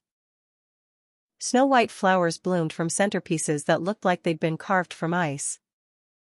And the orchestra played classical pieces that provided elegant background music for the kind of conversations that could only happen when people with too much money gathered to give some of it away for a good cause. Silas stood at the entrance to the ballroom, Marin on his arm, feeling like an actor who'd forgotten his lines for a play he'd never wanted to audition for. The last time he'd attended an event like this, he'd been young and confident and bulletproof in the way that only comes with never having experienced real loss. Now, at 52, he felt ancient and fragile and completely unprepared for the scrutiny he knew was coming. "Breathe," Marin whispered, her voice so low only he could hear it. "Just breathe." But breathing became almost impossible as soon as they crossed the threshold and the whispers started. Heads turned with the precision of a choreographed dance, conversations paused mid-sentence, and Silas could feel the weight of 300 pairs of eyes cataloging his return to society with the hungry attention of people who'd been starved for gossip about Asheville's most famous recluse. "Is that really Silas Everhart? I thought he was dead." "Who's the woman with him?" "She's beautiful, but where did she come from?" The whispers followed them like smoke as they made their way into the ballroom, and Silas felt his shoulders tense with the old instinct to retreat, to find the nearest exit and disappear back into the safety of his self-imposed exile. But Marin's hand on his arm was steady and warm, and when he glanced down at her, she was smiling with the kind of serene confidence that suggested she was either completely oblivious to the attention they were attracting or completely unbothered by it. "Mr. Everhart." The voice belonged to Margaret Whitmore, and she approached them with the determined stride of someone who'd been watching the entrance for their arrival. She was older now, her hair silver instead of the auburn he remembered, but her smile was as warm and genuine as it had been 30 years ago when she'd been Lila's best friend and closest confidant. "Margaret," Silas said, accepting the embrace she offered with the careful politeness of someone who'd forgotten how to navigate social physical contact. "Thank you for the invitation. I'd like you to meet Marin Calloway." Margaret's eyes lit up with curiosity and something that might have been approval as she took in Marin's elegant appearance and the way she stood close enough to Silas to suggest they were more than employer and employee. "Miss Calloway," Margaret said warmly, extending her hand. "What a pleasure to meet you. I have to say, you've accomplished something I thought was impossible. Getting this stubborn man out of that mansion of his." "He's more social than he pretends to be," Marin replied with a smile that was both diplomatic and genuine. "He just needed the right incentive." "And what incentive was that?" Margaret asked with the directness of someone who'd known Silas long enough to ignore his usual deflections. Marin glanced at Silas, something passing between them that was too quick and too intimate for Margaret to interpret. "Sometimes we all need a reason to remember that we're still alive," she said simply. Margaret studied them both for a moment, her expression shifting from curiosity to something deeper. "Lila would have liked you," she said finally, and the words hit Silas like a physical blow. "She always said that life was meant to be lived, not endured." She would have been furious with Silas for hiding away all these years, but she would have been happy to see him with someone who obviously cares about him. The conversation was interrupted by the arrival of other guests eager to welcome the prodigal son back to Asheville society. Some were genuinely pleased to see him, old friends who'd respected his need for privacy but had never stopped hoping he'd eventually rejoin the world, Others were clearly there for the spectacle, curious about the man who'd become local legend and the mysterious woman who'd apparently succeeded where 30 years of social invitations had failed. Silas navigated the conversations with the rusty skill of someone who'd once been comfortable in social situations but had spent decades out of practice. He introduced Marin simply as my friend, but the way he said it and the way they stood together suggested depths that the simple word couldn't capture. For the first hour, everything went smoothly. The orchestra played, the wine flowed, and the conversations remained within the bounds of polite society. Silas began to relax incrementally, remembering why he'd once enjoyed these gatherings, rediscovering the pleasure of intelligent conversation and the satisfaction of supporting a cause he believed in. But then Richard Carmichael appeared at their table during dinner, his face flushed with wine and malicious curiosity. Richard had been a business rival of the Everhart family for decades, a man who'd built his fortune on the failures of others and who held grudges like some people held heirlooms, carefully preserved and displayed at every opportunity. He'd never forgiven Silas for inheriting what Richard had always believed should have been his, and 30 years of silence hadn't dimmed his resentment. Well, Richard said, his voice carrying farther than necessary in the suddenly quiet dining room. The ghost of Graceland Heights finally emerges from his tomb. And with such interesting company. His eyes moved over Marin with an assessment that was deliberately insulting, taking in her dress and jewelry and background with the practiced calculation of someone who'd made a career of finding other people's weak spots. Richard, Silas said carefully, his voice carrying a warning that anyone with sense would have heeded. But Richard had never been accused of having an abundance of sense. Especially when alcohol and old resentments were involved. "Tell me, Miss Calloway," Marin said calmly, though Silas could feel the tension radiating from her like heat from a flame. "Miss Calloway," Richard continued with mock courtesy. "What's your story? How does one go about capturing the attention of Asheville's most eligible hermit? Professional services, perhaps?" The implication hit the table like a bomb, the crude suggestion hanging in the air while conversations at nearby tables faltered and died. Silas felt something cold and deadly settle in his chest, the protective instincts he'd thought had atrophied after years of isolation roaring back to life with startling intensity. "That's enough," Silas said, standing with movements that were controlled but unmistakably threatening. "Oh, have I struck a nerve?" Richard asked with the satisfaction of someone who'd achieved exactly the reaction he'd been hoping for. "I'm just curious about the sudden change in your circumstances. 30 years of solitude, and now you're playing house with the help. What would dear Lila think about?" He never got to finish the sentence. Silas moved faster than anyone expected, his hand closing around Richard's throat with enough pressure to cut off both air and words. The dining room went completely silent, 300 people holding their breath as they watched Asheville's most mysterious resident transform from withdrawn hermit to something far more dangerous. "You will not," Silas said in a voice that was barely above a whisper but carried the weight of 30 years of suppressed rage, "speak her name. And you will apologize to Ms. Calloway immediately, or I will make you regret every word that has ever left your mouth." Richard's face turned purple as he struggled against Silas's grip, his eyes bulging with surprise and terror. For a moment, it seemed like the evening might end with Asheville's social event of the season becoming the scene of a homicide. Then Marin's hand appeared on Silas's arm, her touch gentle but insistent. "He's not worth it," she said quietly, her voice calm despite the chaos around them. "Let him go, Silas.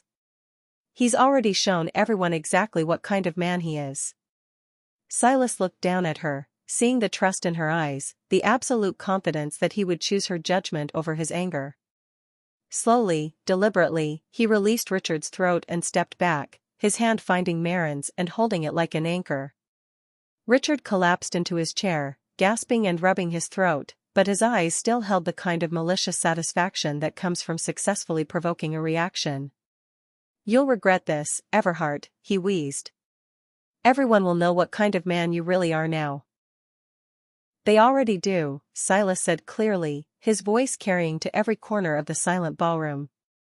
"I'm the kind of man who protects the people he cares about. The kind of man who won't stand by while small Bitter people try to tear down something beautiful out of their own jealousy and inadequacy. He turned to address the entire room, his voice strong and clear and completely unashamed. Maren Calloway is the finest person I've ever known. She's brave and kind and generous, and she saved my life in ways that have nothing to do with professional services and everything to do with showing me that it's possible to heal from the kind of loss that breaks you completely. The ballroom remained silent, 300 people hanging on every word as Silas continued. I've spent 30 years hiding from life because I was afraid of being hurt again. But Maren taught me that the only thing worse than the risk of loss is the certainty of never having anything worth losing.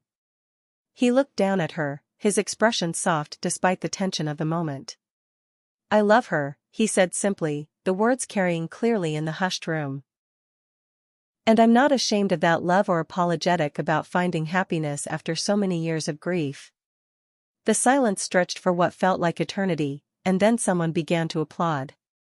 Margaret Whitmore, standing at a table near the front of the room, was clapping with tears streaming down her face.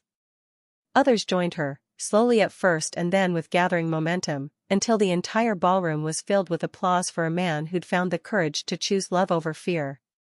Silas and Maren left the gala soon after, their exit as dramatic as their entrance but for entirely different reasons. In the limousine, they sat in silence for several minutes, both processing what had just happened. I'm sorry, Silas said finally. I never should have exposed you to that kind of treatment. Are you sorry you defended me? Maren asked. Never, Silas said immediately. I'd do it again in a heartbeat. Then don't apologize for the other part either, she said gently. What you said in there, did you mean it? Silas turned to look at her in the dim light of the car, at this woman who'd walked into his life and changed everything simply by seeing him as someone worth saving. Every word, he said. I love you, Maren. I probably have for months, but I was too afraid to admit it, even to myself. She smiled then, the kind of smile that could light up dark rooms and heal broken hearts and make a man believe in second chances. I love you too, she said. I think I have since that first day in the kitchen, when you looked at me like I was real instead of invisible. They kissed in the back of the limousine, soft and gentle and full of promise, while Asheville's lights blurred past the windows and carried them home to Graceland Heights, where their real life together was waiting to begin. The fire in the library had burned down to glowing embers by the time Silas and Maren returned to Graceland Heights, but the room still held warmth and the comfort of familiar surroundings after the glittering chaos of the gala. They sat on the sofa where they'd shared so many quiet evenings, Maren's head resting against Silas's shoulder, both of them still processing the events of the night. Do you regret it? Maren asked quietly, her fingers tracing patterns on his chest through the fine fabric of his dress shirt. Going public like that? The whole town will be talking by morning. Silas considered the question seriously, thinking about the whispers and stares, the confrontation with Richard Carmichael, the moment when he'd stood before 300 people and declared his love for the woman beside him without caring who heard or what they thought. No, he said finally, his arm tightening around her. I regret that it took me so long to get there. I regret that I let fear keep me hidden for 30 years when life was waiting for me to live it. But tonight? Standing up for you, for us? I'll never regret that. Maren lifted her head to look at him, studying his face in the firelight. What happens now? Tomorrow, I mean. Next week. Are you ready for the world to know that the ghost of Graceland Heights has come back to life? I'm ready for whatever comes, Silas said, and he was surprised to realize he meant it. For 30 years, I've been so afraid of being hurt again that I forgot what it felt like to be alive. You changed that. You made me remember that love is worth the risk of loss, that happiness is worth the chance of heartbreak. He shifted on the sofa so he could face her fully, his hands framing her face with a tenderness that made her breath catch. I never thought I'd feel this way again. After Lila, I was convinced that I'd used up my allotment of love, that what we had was all I was entitled to in one lifetime. But you proved me wrong. Silas, Maren whispered, seeing something in his expression that made her heart race. Marry me, he said, the words coming out in a rush as if he was afraid he'd lose his nerve if he waited. I know it's soon, I know we haven't talked about the future, but I can't imagine mine without you in it. Marry me, Marin. Make this house a home again. Make me a better man than I thought I could be. For a moment, Marin was speechless, overwhelmed by the proposal she'd dreamed of but hadn't dared hope for. Then she smiled, the kind of radiant expression that had captured his heart from the very beginning. Yes, she said simply. Yes, of course, yes. They kissed then with the passion of people who'd spent months circling around their feelings, finally free to express the depth of their love without reservation or fear. When they finally broke apart, both were breathless and grinning like teenagers who'd just discovered that their feelings were mutual. We should probably discuss the practical details, Silas said, though he made no move to put distance between them. Where we'll live, what you want for a wedding, how we'll handle the media attention that's probably coming. Later, Marin said, pulling him back down for another kiss. All of that can wait until tomorrow. Tonight, I just want to be here with you, in this room where you first let me see who you really are. They spent the rest of the night talking and kissing and making plans for a future that neither of them had expected to find. Silas told her about the business empire he'd neglected, the charitable foundations that could use her organizational skills, the travel they could do together to places he'd never seen because he'd been too afraid to leave his sanctuary. Marin shared her dreams of opening a cooking school, maybe right there at Graceland Heights, where she could teach people that food was love made tangible.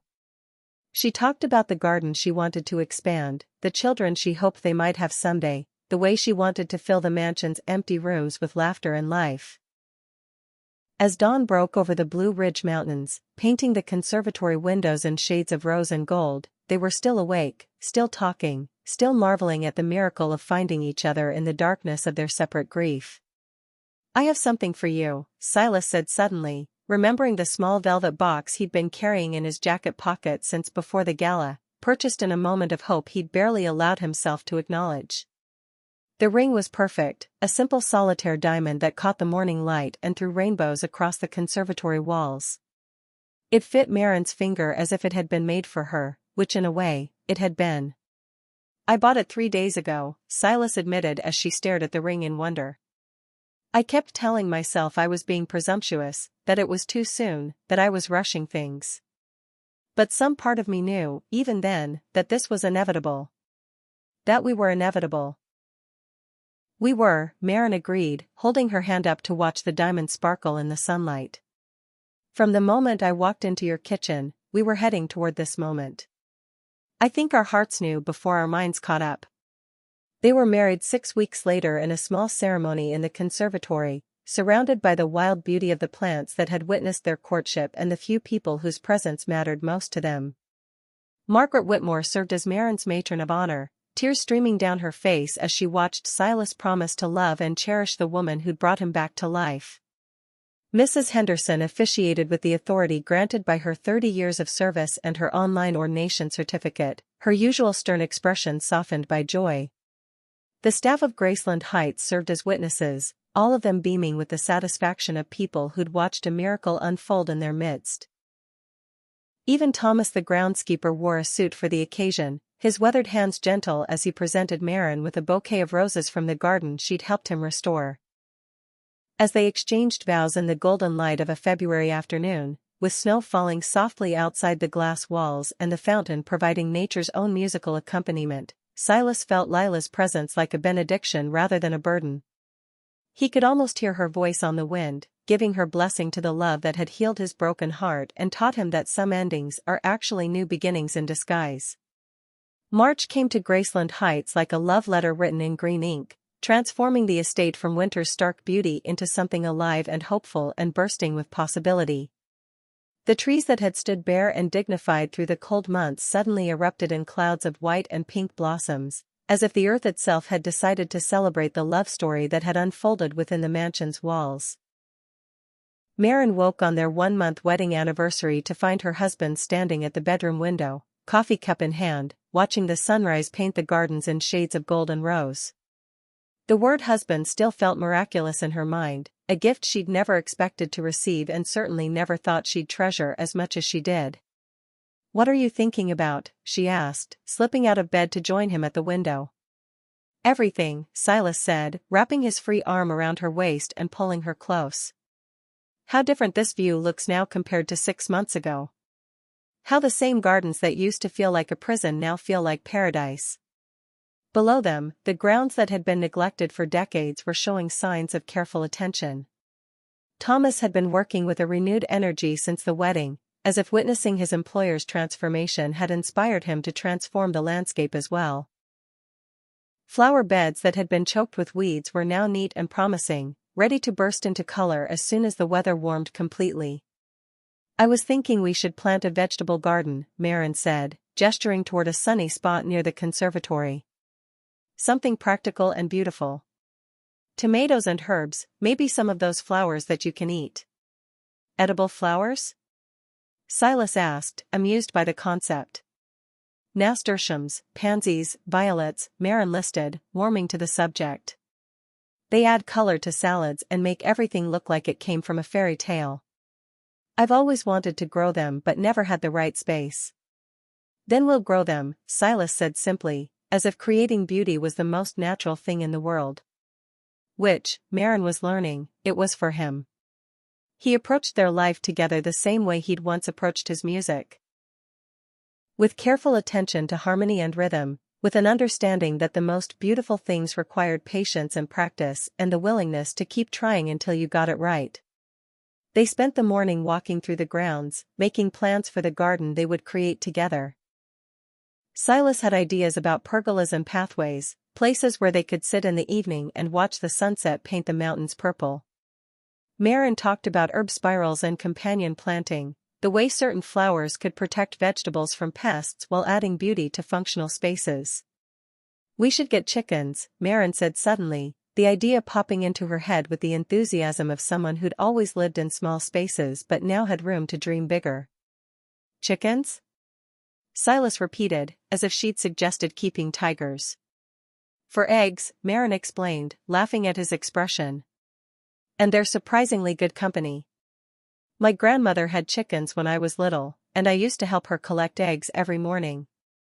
There's something peaceful about it, something that connects you to the rhythm of the earth." Silas considered this, imagining his elegant wife in her designer clothes chasing chickens around the perfectly manicured grounds of Graceland Heights. The image should have been incongruous, but instead it felt perfectly right, another layer of life being added to a place that had been too quiet for too long. "If you want chickens, we'll have chickens," he said. "Though I reserve the right to hire someone who actually knows what they're doing to help us figure out the practical details." That afternoon, they drove into town together, something that had become routine since the wedding, though it still felt like a small miracle to Silas every time he left the estate without anxiety gnawing at his chest. The curious stares had died down somewhat, replaced by the kind of respectful nods that came when people realized that the local mystery man was just a person trying to live his life in peace. At the local nursery, they wandered through rows of plants like children in a candy store, selecting seeds and seedlings with the enthusiasm of people who'd never had the chance to create something beautiful together. Marin chose practical things, tomatoes and basil, lettuce and carrots, while Silas gravitated toward flowers whose only purpose was to be lovely. "Roses," he said, stopping in front of a display of bare root plants that looked like nothing more than thorny sticks. "We need roses. The gardens haven't had proper roses in 30 years. The nursery owner, an elderly man named Harold who'd been selling plants in Asheville for longer than most people had been alive, approached them with the careful deference of someone who knew exactly who his customers were but was too polite to make a fuss about it. "Mr. Everhart," Harold said with a nod. "Mrs. Everhart. Lovely to see you both. Are you thinking of putting in some new gardens?" "A complete overhaul," Silas said, gesturing toward the roses. "These caught my eye, but I'm not sure which varieties would do best in our particular conditions." Harold's face lit up with the enthusiasm of an expert who'd found someone genuinely interested in his knowledge. For the next hour, he walked them through the intricacies of rose cultivation, which varieties were disease-resistant, which ones would provide the longest bloom time, which colors would complement the existing landscape. For a garden the size of yours, Harold concluded, I'd recommend starting with a mix of hybrid teas for elegance, David Austin roses for fragrance, and some climbing varieties for the pergolas you mentioned.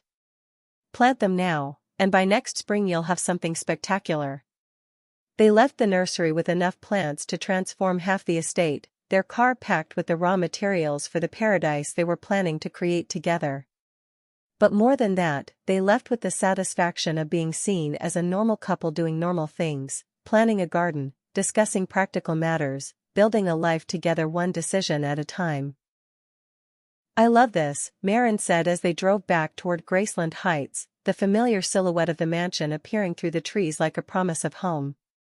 Not just the gardening, though that's wonderful too. But this. Us. The way we can talk about roses and chickens and what to have for dinner like it's the most important conversation in the world. It is, Silas said seriously.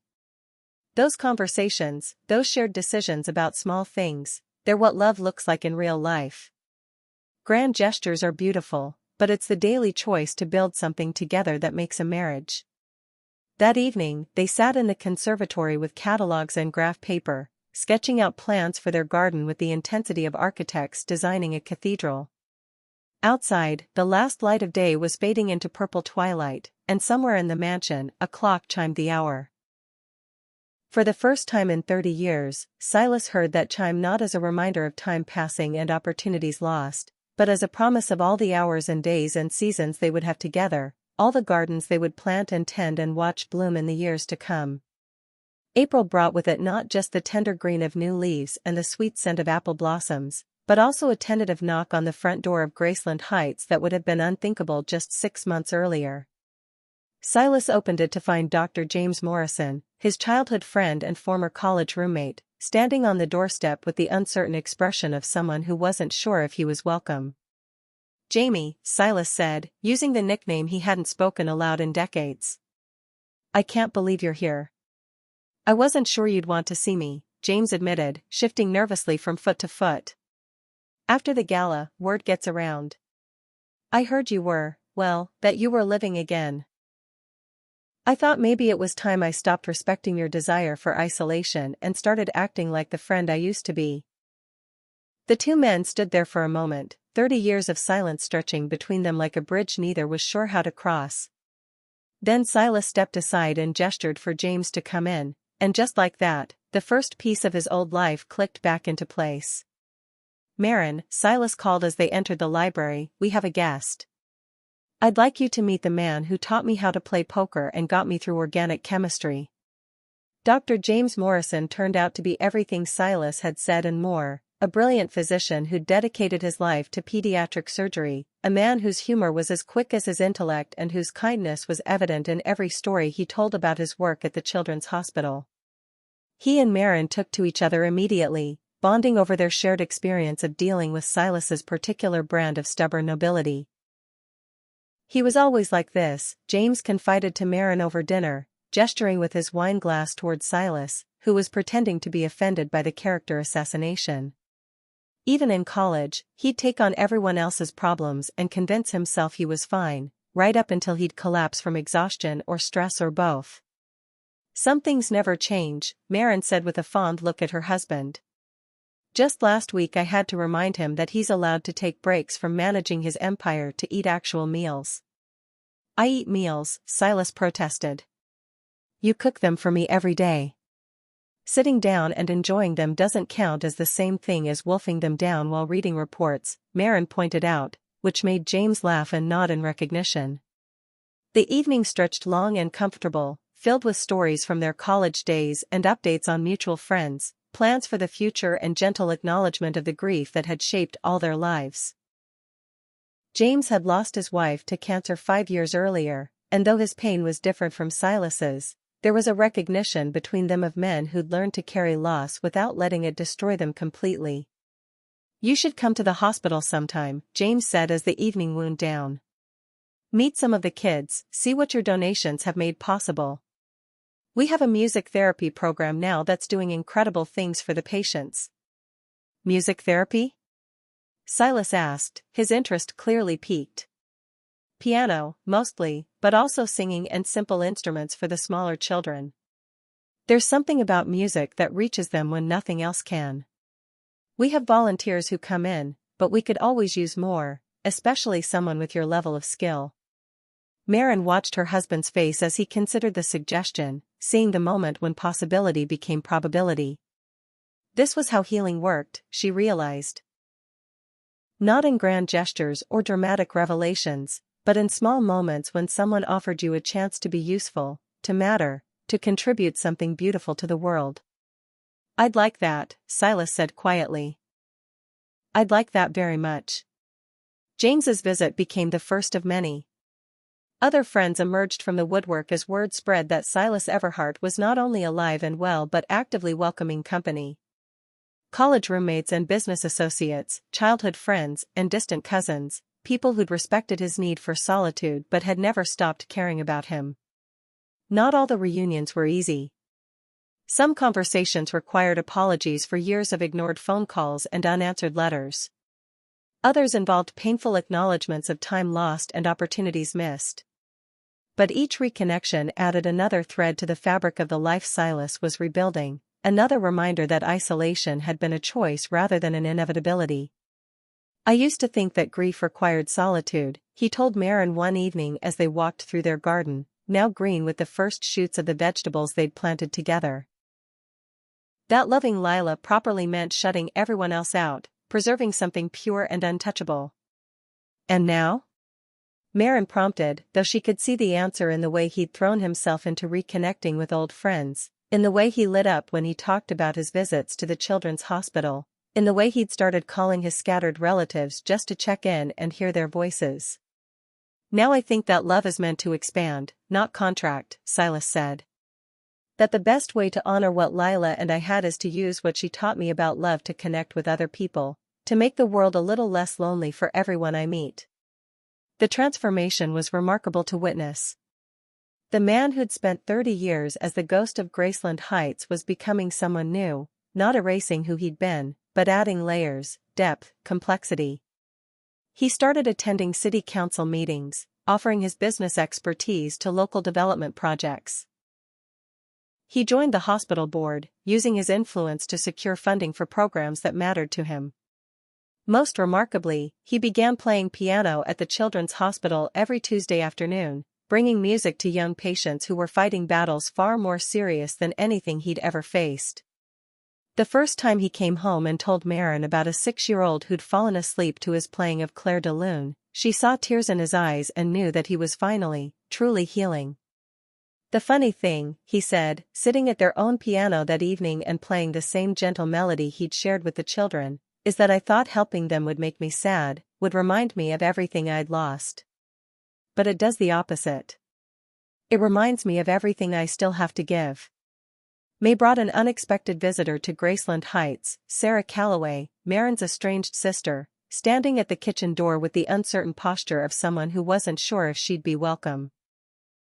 Marin looked up from the herbs she was drying and felt her heart stop for a moment. 30 years of complicated history compressed into the space of a single glance. Sarah, she said, setting down her work with hands that weren't quite steady. How did you? I saw the wedding announcement in the Charlotte paper, Sarah said, her voice carrying the same gentle inflection that Marin remembered from their childhood. I know I don't have any right to just show up like this, but I couldn't stop thinking about it. About you. About all the time we've lost. The sisters stared at each other across the kitchen that had become Marin's sanctuary, each seeing echoes of the children they'd once been and the women they'd become. Sarah was older by 3 years, her hair shorter and streaked with gray, her face lined with experiences that Marin could only guess at. But her eyes were the same warm brown they'd always been, filled now with a mixture of hope and regret that Marin recognized all too well. Would you like some coffee? Marin offered, falling back on the hospitality that had always been her way of buying time when emotions threatened to overwhelm her. I'd love some, Sarah said, settling into one of the kitchen chairs with the careful movements of someone who wasn't sure how long she'd be allowed to stay. They talked carefully at first, the conversation threading through neutral topics like the weather and the beauty of the estate, the impressive gardens that were just beginning to show their summer promise. But gradually, inevitably, they began to venture into more personal territory. "I tried to find you," Sarah said, her hands wrapped around her coffee mug like it was an anchor. "After Michael, after everything fell apart with David. I called the last number I had for you, but it was disconnected. I didn't know where you'd gone." The mention of Michael's name hit Maren like a physical blow, even after all these years. Her son. The baby she'd carried for 7 months before her body betrayed them both, before the doctors delivered news that no parent should ever have to hear. She'd never spoken his name aloud to Silas, though she suspected he'd guessed at the shape of her loss from the careful way she avoided certain topics. "I ran," Maren admitted quietly. "After the divorce was finalized, after I couldn't stand to be in the same town where everyone knew what had happened, I just ran." "I'm sorry, Sarah. I should have let you know where I was, should have stayed in touch, but I couldn't handle anyone's sympathy. I couldn't handle being the woman who'd lost her baby." Sarah reached across the table and covered Maren's hand with her own, the gesture as natural as if they'd never spent decades apart. "You don't have to apologize for surviving the only way you knew how," she said firmly. "I just wish. I wish I could have helped somehow. Been there for you when everything fell apart." "You had your own life to worry about," Maren said, though she squeezed her sister's hand gratefully. "Your own kids, your own marriage. I wouldn't have been good company anyway. I wasn't good company for anyone, including myself." They spent the afternoon sharing the stories they'd missed, Sarah's divorce and remarriage, her children's graduations and marriages, and the grandchildren who'd brought unexpected joy to her middle age. Maren's wandering years, the string of jobs and towns, and the slow process of learning to live with loss that never quite stopped aching. "And now?" Sarah asked as the afternoon light began to slant through the kitchen windows. "Are you happy, Maren? Really happy?" Maren considered the question, thinking about the life she'd built at Graceland Heights, the man who'd married her despite knowing all her broken places, the future they were creating together one careful decision at a time. "Yes," she said, and was surprised by how easily the word came. "I am. For the first time in years, I'm genuinely happy. Not just content or getting by, but actually happy." When Silas returned from his hospital visit that evening, he found the sisters in the conservatory, looking through old photo albums that Sarah had brought and sharing memories that seemed to be healing something in both of them. He hung back for a moment, not wanting to intrude on their reunion, but Maren saw him and beckoned him over. "Silas, this is my sister Sarah," she said, and there was pride in her voice that made his heart skip. "Sarah, this is my husband." The word husband still made Silas smile every time Maren said it, but more than that, he was struck by the way she claimed the relationship publicly, proudly, without any of the hesitation that had marked her interactions with people in the early days of their marriage.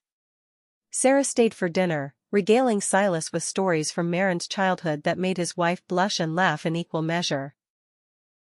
The easy affection between the sisters, once they'd gotten past the initial awkwardness of their long separation, reminded Silas of something precious that he'd almost forgotten, the irreplaceable value of family, of people who knew you before you became who you are now.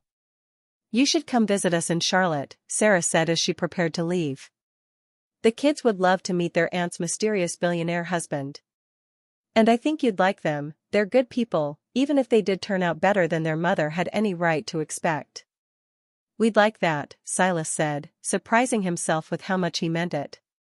6 months ago, the thought of meeting new people, even family, would have sent him into a panic. Now it felt like another adventure, another opportunity to expand the world he'd spent so long contracting. After Sarah left, Maren and Silas sat in their bedroom, processing the emotional complexity of the day. Maren was curled against his side, her head on his chest, and he could feel some tension in her that hadn't been there that morning. "Are you all right?" he asked gently.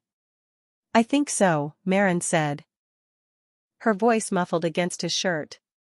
"It's just, seeing her again, talking about Michael, it brought back so much that I thought I'd processed and put away.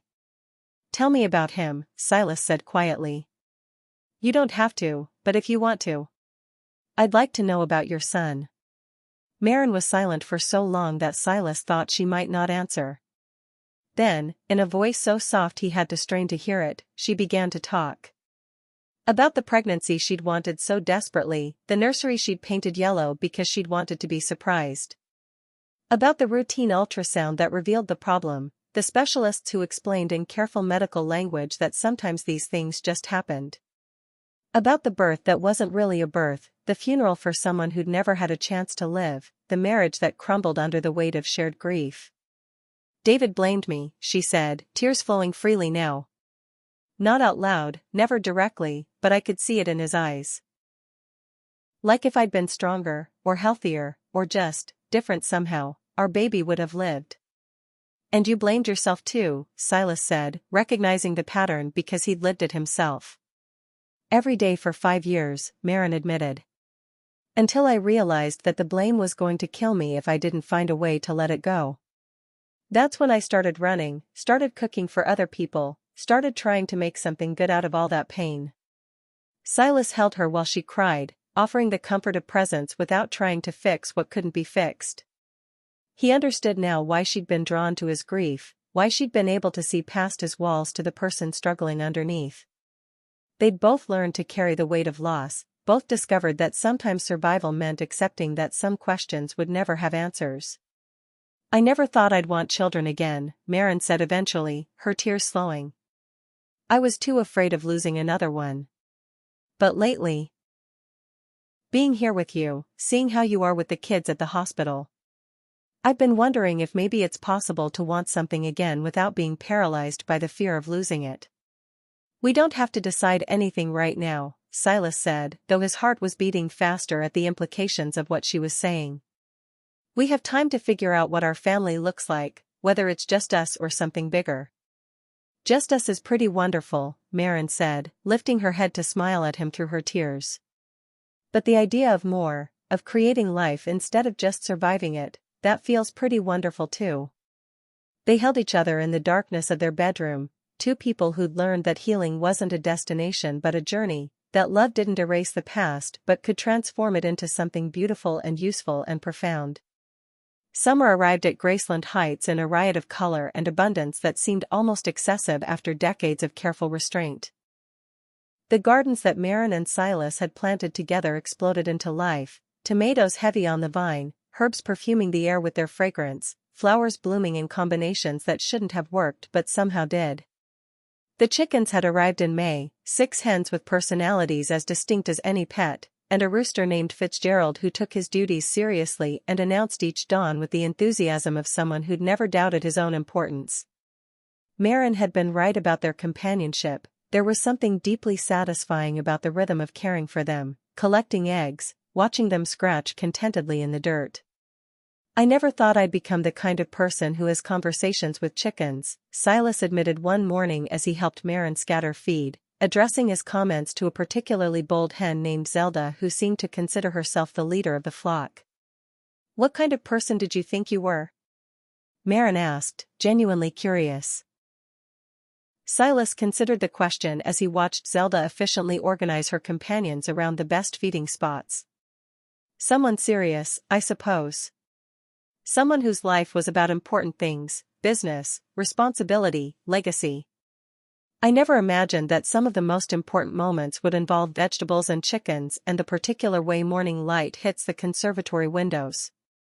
Maybe that's what happiness actually is, Maren suggested, filling the chicken's water dish with the automatic efficiency of someone who'd fully embraced her new role as a farmer's wife. Not the big dramatic moments, but the accumulation of small perfect ones.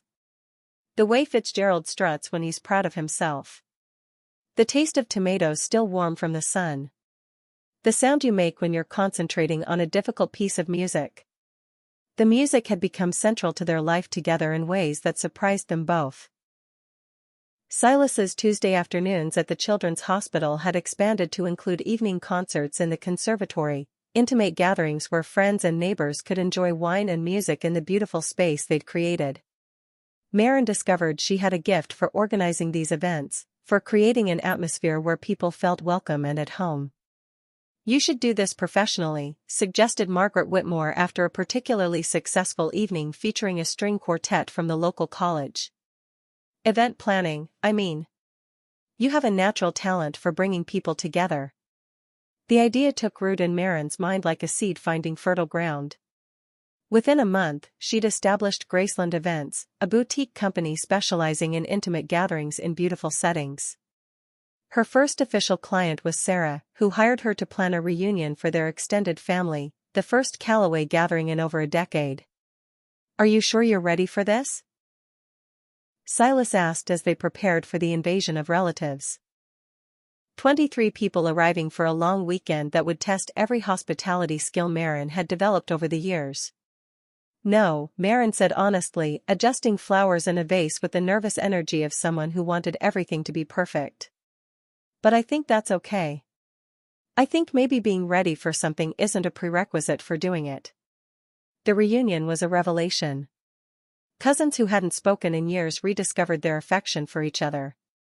Children who'd never met their extended family formed instant bonds over shared jokes and family stories.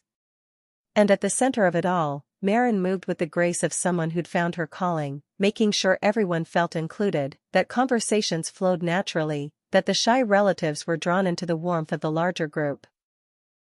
Silas watched his wife orchestrate the weekend with the same attention he might have given to a complex musical composition, seeing how she balanced personalities and managed logistics while making it all look effortless. This was her gift, he realized, not just cooking, though she did that beautifully, but creating experiences that nourished people's souls as well as their bodies. "She's amazing," Sarah said, finding Silas on the terrace as the weekend wound down, cousins and aunts and uncles preparing for their various departures. "I always knew Marin was special, but seeing her like this, she's absolutely glowing with happiness." "Marriage suits her," Silas agreed, though he knew it was more than that. It was purpose, fulfillment, the satisfaction that came from using your gifts in service of something larger than yourself. "It suits you both," Sarah observed. "I have to admit, when I first heard she'd married someone she'd only known for a few months, I was worried. But watching you two together, you complement each other perfectly. You ground her, and she lifts you up." After the last relatives had departed, Marin and Silas collapsed in the conservatory with glasses of wine and the satisfied exhaustion of people who'd pulled off something challenging and important. "So," Silas said, raising his glass in a toast, "how does it feel to be a successful event planner?" "Terrifying and wonderful," Marin admitted. "I had no idea I could enjoy being the center of attention like that, making sure everyone else was having a good time. It felt like conducting an orchestra, except instead of instruments I was working with personalities and conversations and family dynamics." "Speaking of orchestras," Silas said, pulling an envelope from his jacket pocket with the theatrical flourish of someone who'd been saving a surprise, "I have something for you." The envelope contained a letter from the Asheville Symphony, offering Marin a position on their board of directors with a specific focus on community outreach and donor events. It was exactly the kind of opportunity that would allow her to combine her newfound passion for event planning with Silas's love of music and their shared commitment to making their community a better place. "How did you?" Marin began, then stopped as she saw the expression on her husband's face. "You recommended me, didn't you?" "I may have mentioned to the board president that I knew someone with exceptional organizational skills and a natural talent for bringing people together," Silas said with studied innocence. "Someone who might be interested in helping them expand their reach beyond the traditional classical music audience." Marin set down her wine glass and moved to sit in Silas's lap, her arms around his neck, her forehead pressed against his. "Have I mentioned lately that I love you?" she asked.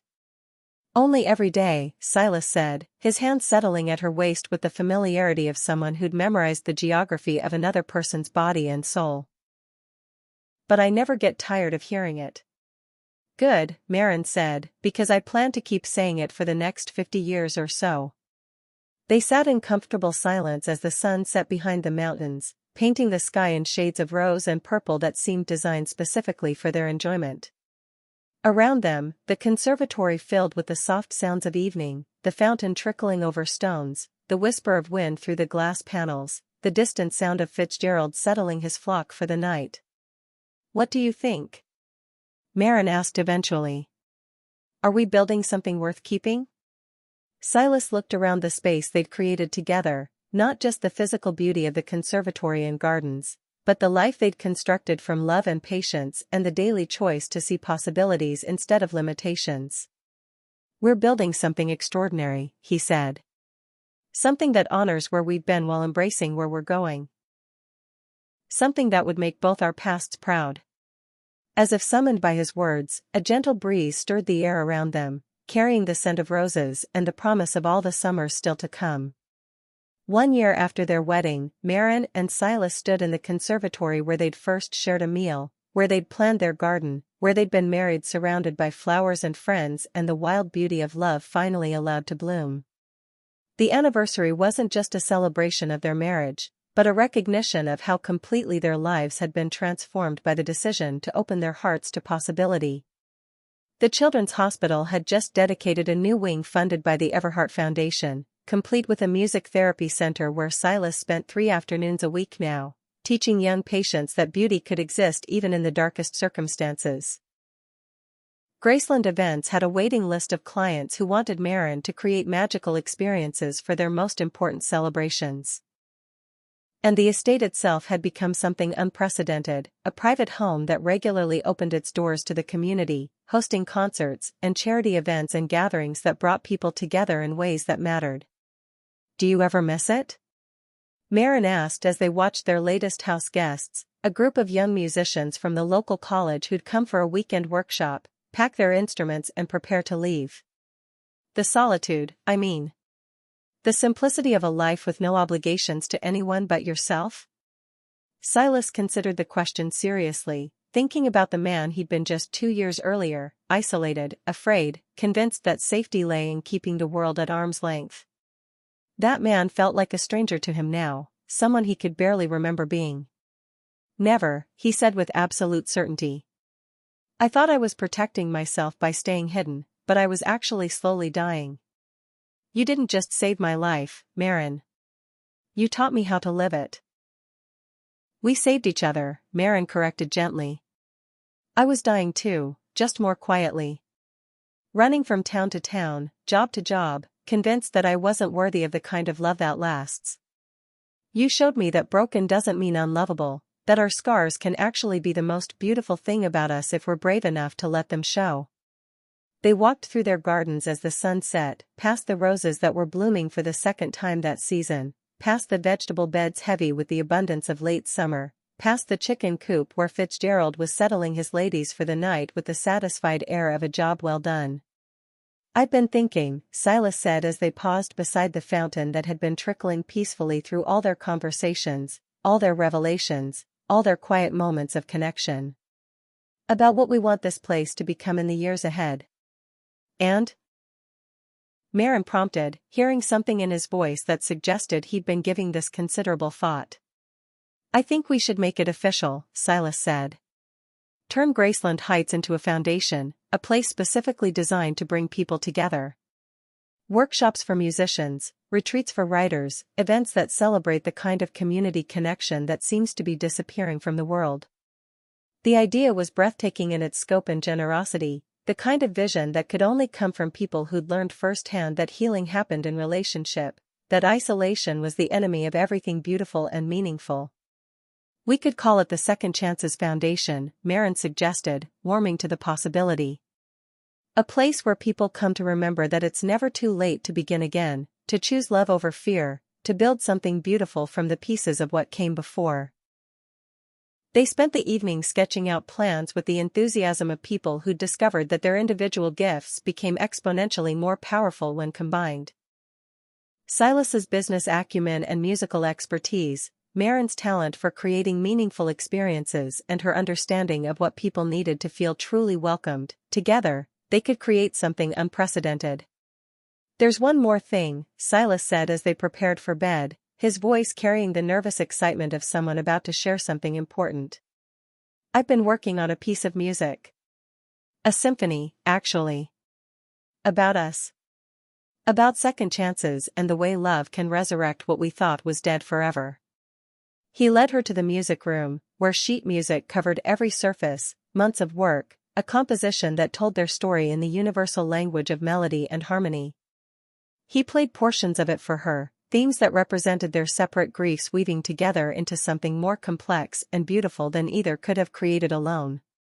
The premiere could be the Foundation's inaugural event, he said, his hands still moving over the keys as he spoke. A celebration of everything we've built together, everything we want to offer the world. Maren listened to the music that captured their journey from isolation to connection, from fear to love, from survival to true living.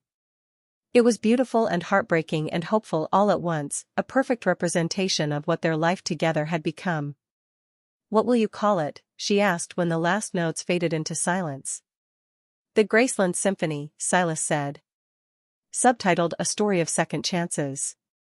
They held each other in the music room where Maren had first heard him playing alone, where she'd recognized the sound of someone trying to make sense of loss through beauty. Now that same room was filled with the promise of all the music still to be written, all the stories still to be told, all the lives still to be touched by the magic they'd created together. If you've ever shut the world out to protect your own heart, know this. Healing can come when you least expect it, in the form of someone who sees through your silence to the person you're still capable of becoming. Sometimes the walls we build to keep out pain also keep out joy, but when we find the courage to let someone in, truly in, we give ourselves the chance to start again. Silas and Maren's story is a reminder that love doesn't erase the past, but it can transform it into something beautiful and useful and profound. It's proof that the bravest thing we can do is open the door when love comes knocking, even if we're afraid, even if we think we don't deserve it, even if we've convinced ourselves that our best days are behind us. Because sometimes, just sometimes, our best days are actually just beginning. Love doesn't erase the past, but it helps us carry it with grace instead of shame. It teaches us that our scars aren't flaws to be hidden, but evidence of our strength, proof that we've survived things that could have destroyed us and chosen to keep going anyway. Silas spent 30 years believing that his capacity to love had died with Lila, that his heart was too broken to risk again. Maren wandered from town to town convinced that she was too damaged to deserve the kind of love that lasts. They were both wrong, and thank God they were wrong, because their story shows us that it's never too late to choose hope over fear, connection over isolation, the terrifying beauty of vulnerability over the false safety of emotional walls. Have you ever met someone who could see past your defenses to the person you were meant to be? Someone who loved you not despite your broken places, but because they understood that broken doesn't mean worthless, that healing is possible, that second chances are real? Maybe you're still waiting for that person. Maybe you think your time has passed, that you've missed your opportunity for the kind of love that transforms everything. If that's you, let Silas and Maren's story be your permission to hope again, to believe again, to risk again. Because somewhere out there, someone else is building walls just like yours, carrying pain that looks different but feels exactly the same, wondering if they'll ever find someone who can see through their silence to the love they're still capable of giving and receiving. Your story isn't over. Your best chapters might still be unwritten. And the person who's meant to help you write them might be closer than you think. Share this story if it touched something deep inside your heart. Someone in your life might need to hear that second chances are real. Comment with your own story of unexpected love, second chances, or the moment someone saw through your walls to the real you. Your story might be exactly what someone else needs to hear today. Subscribe to Mr. Nuel Stories. Because every day brings a new chance to discover that love is still possible, that healing is still available, and that the most beautiful stories often begin with the words, "I thought it was too late, but then." Tomorrow, we'll share another story of hearts that found their way back to hope, another reminder that it's never too late to choose love over fear. Because that's what we do here at Mr. Nuel Stories, we remind each other that every ending can be a new beginning, every scar can become a source of strength, and every closed door can open again when we find the courage to turn the handle. Your second chance is waiting. Are you ready to claim it?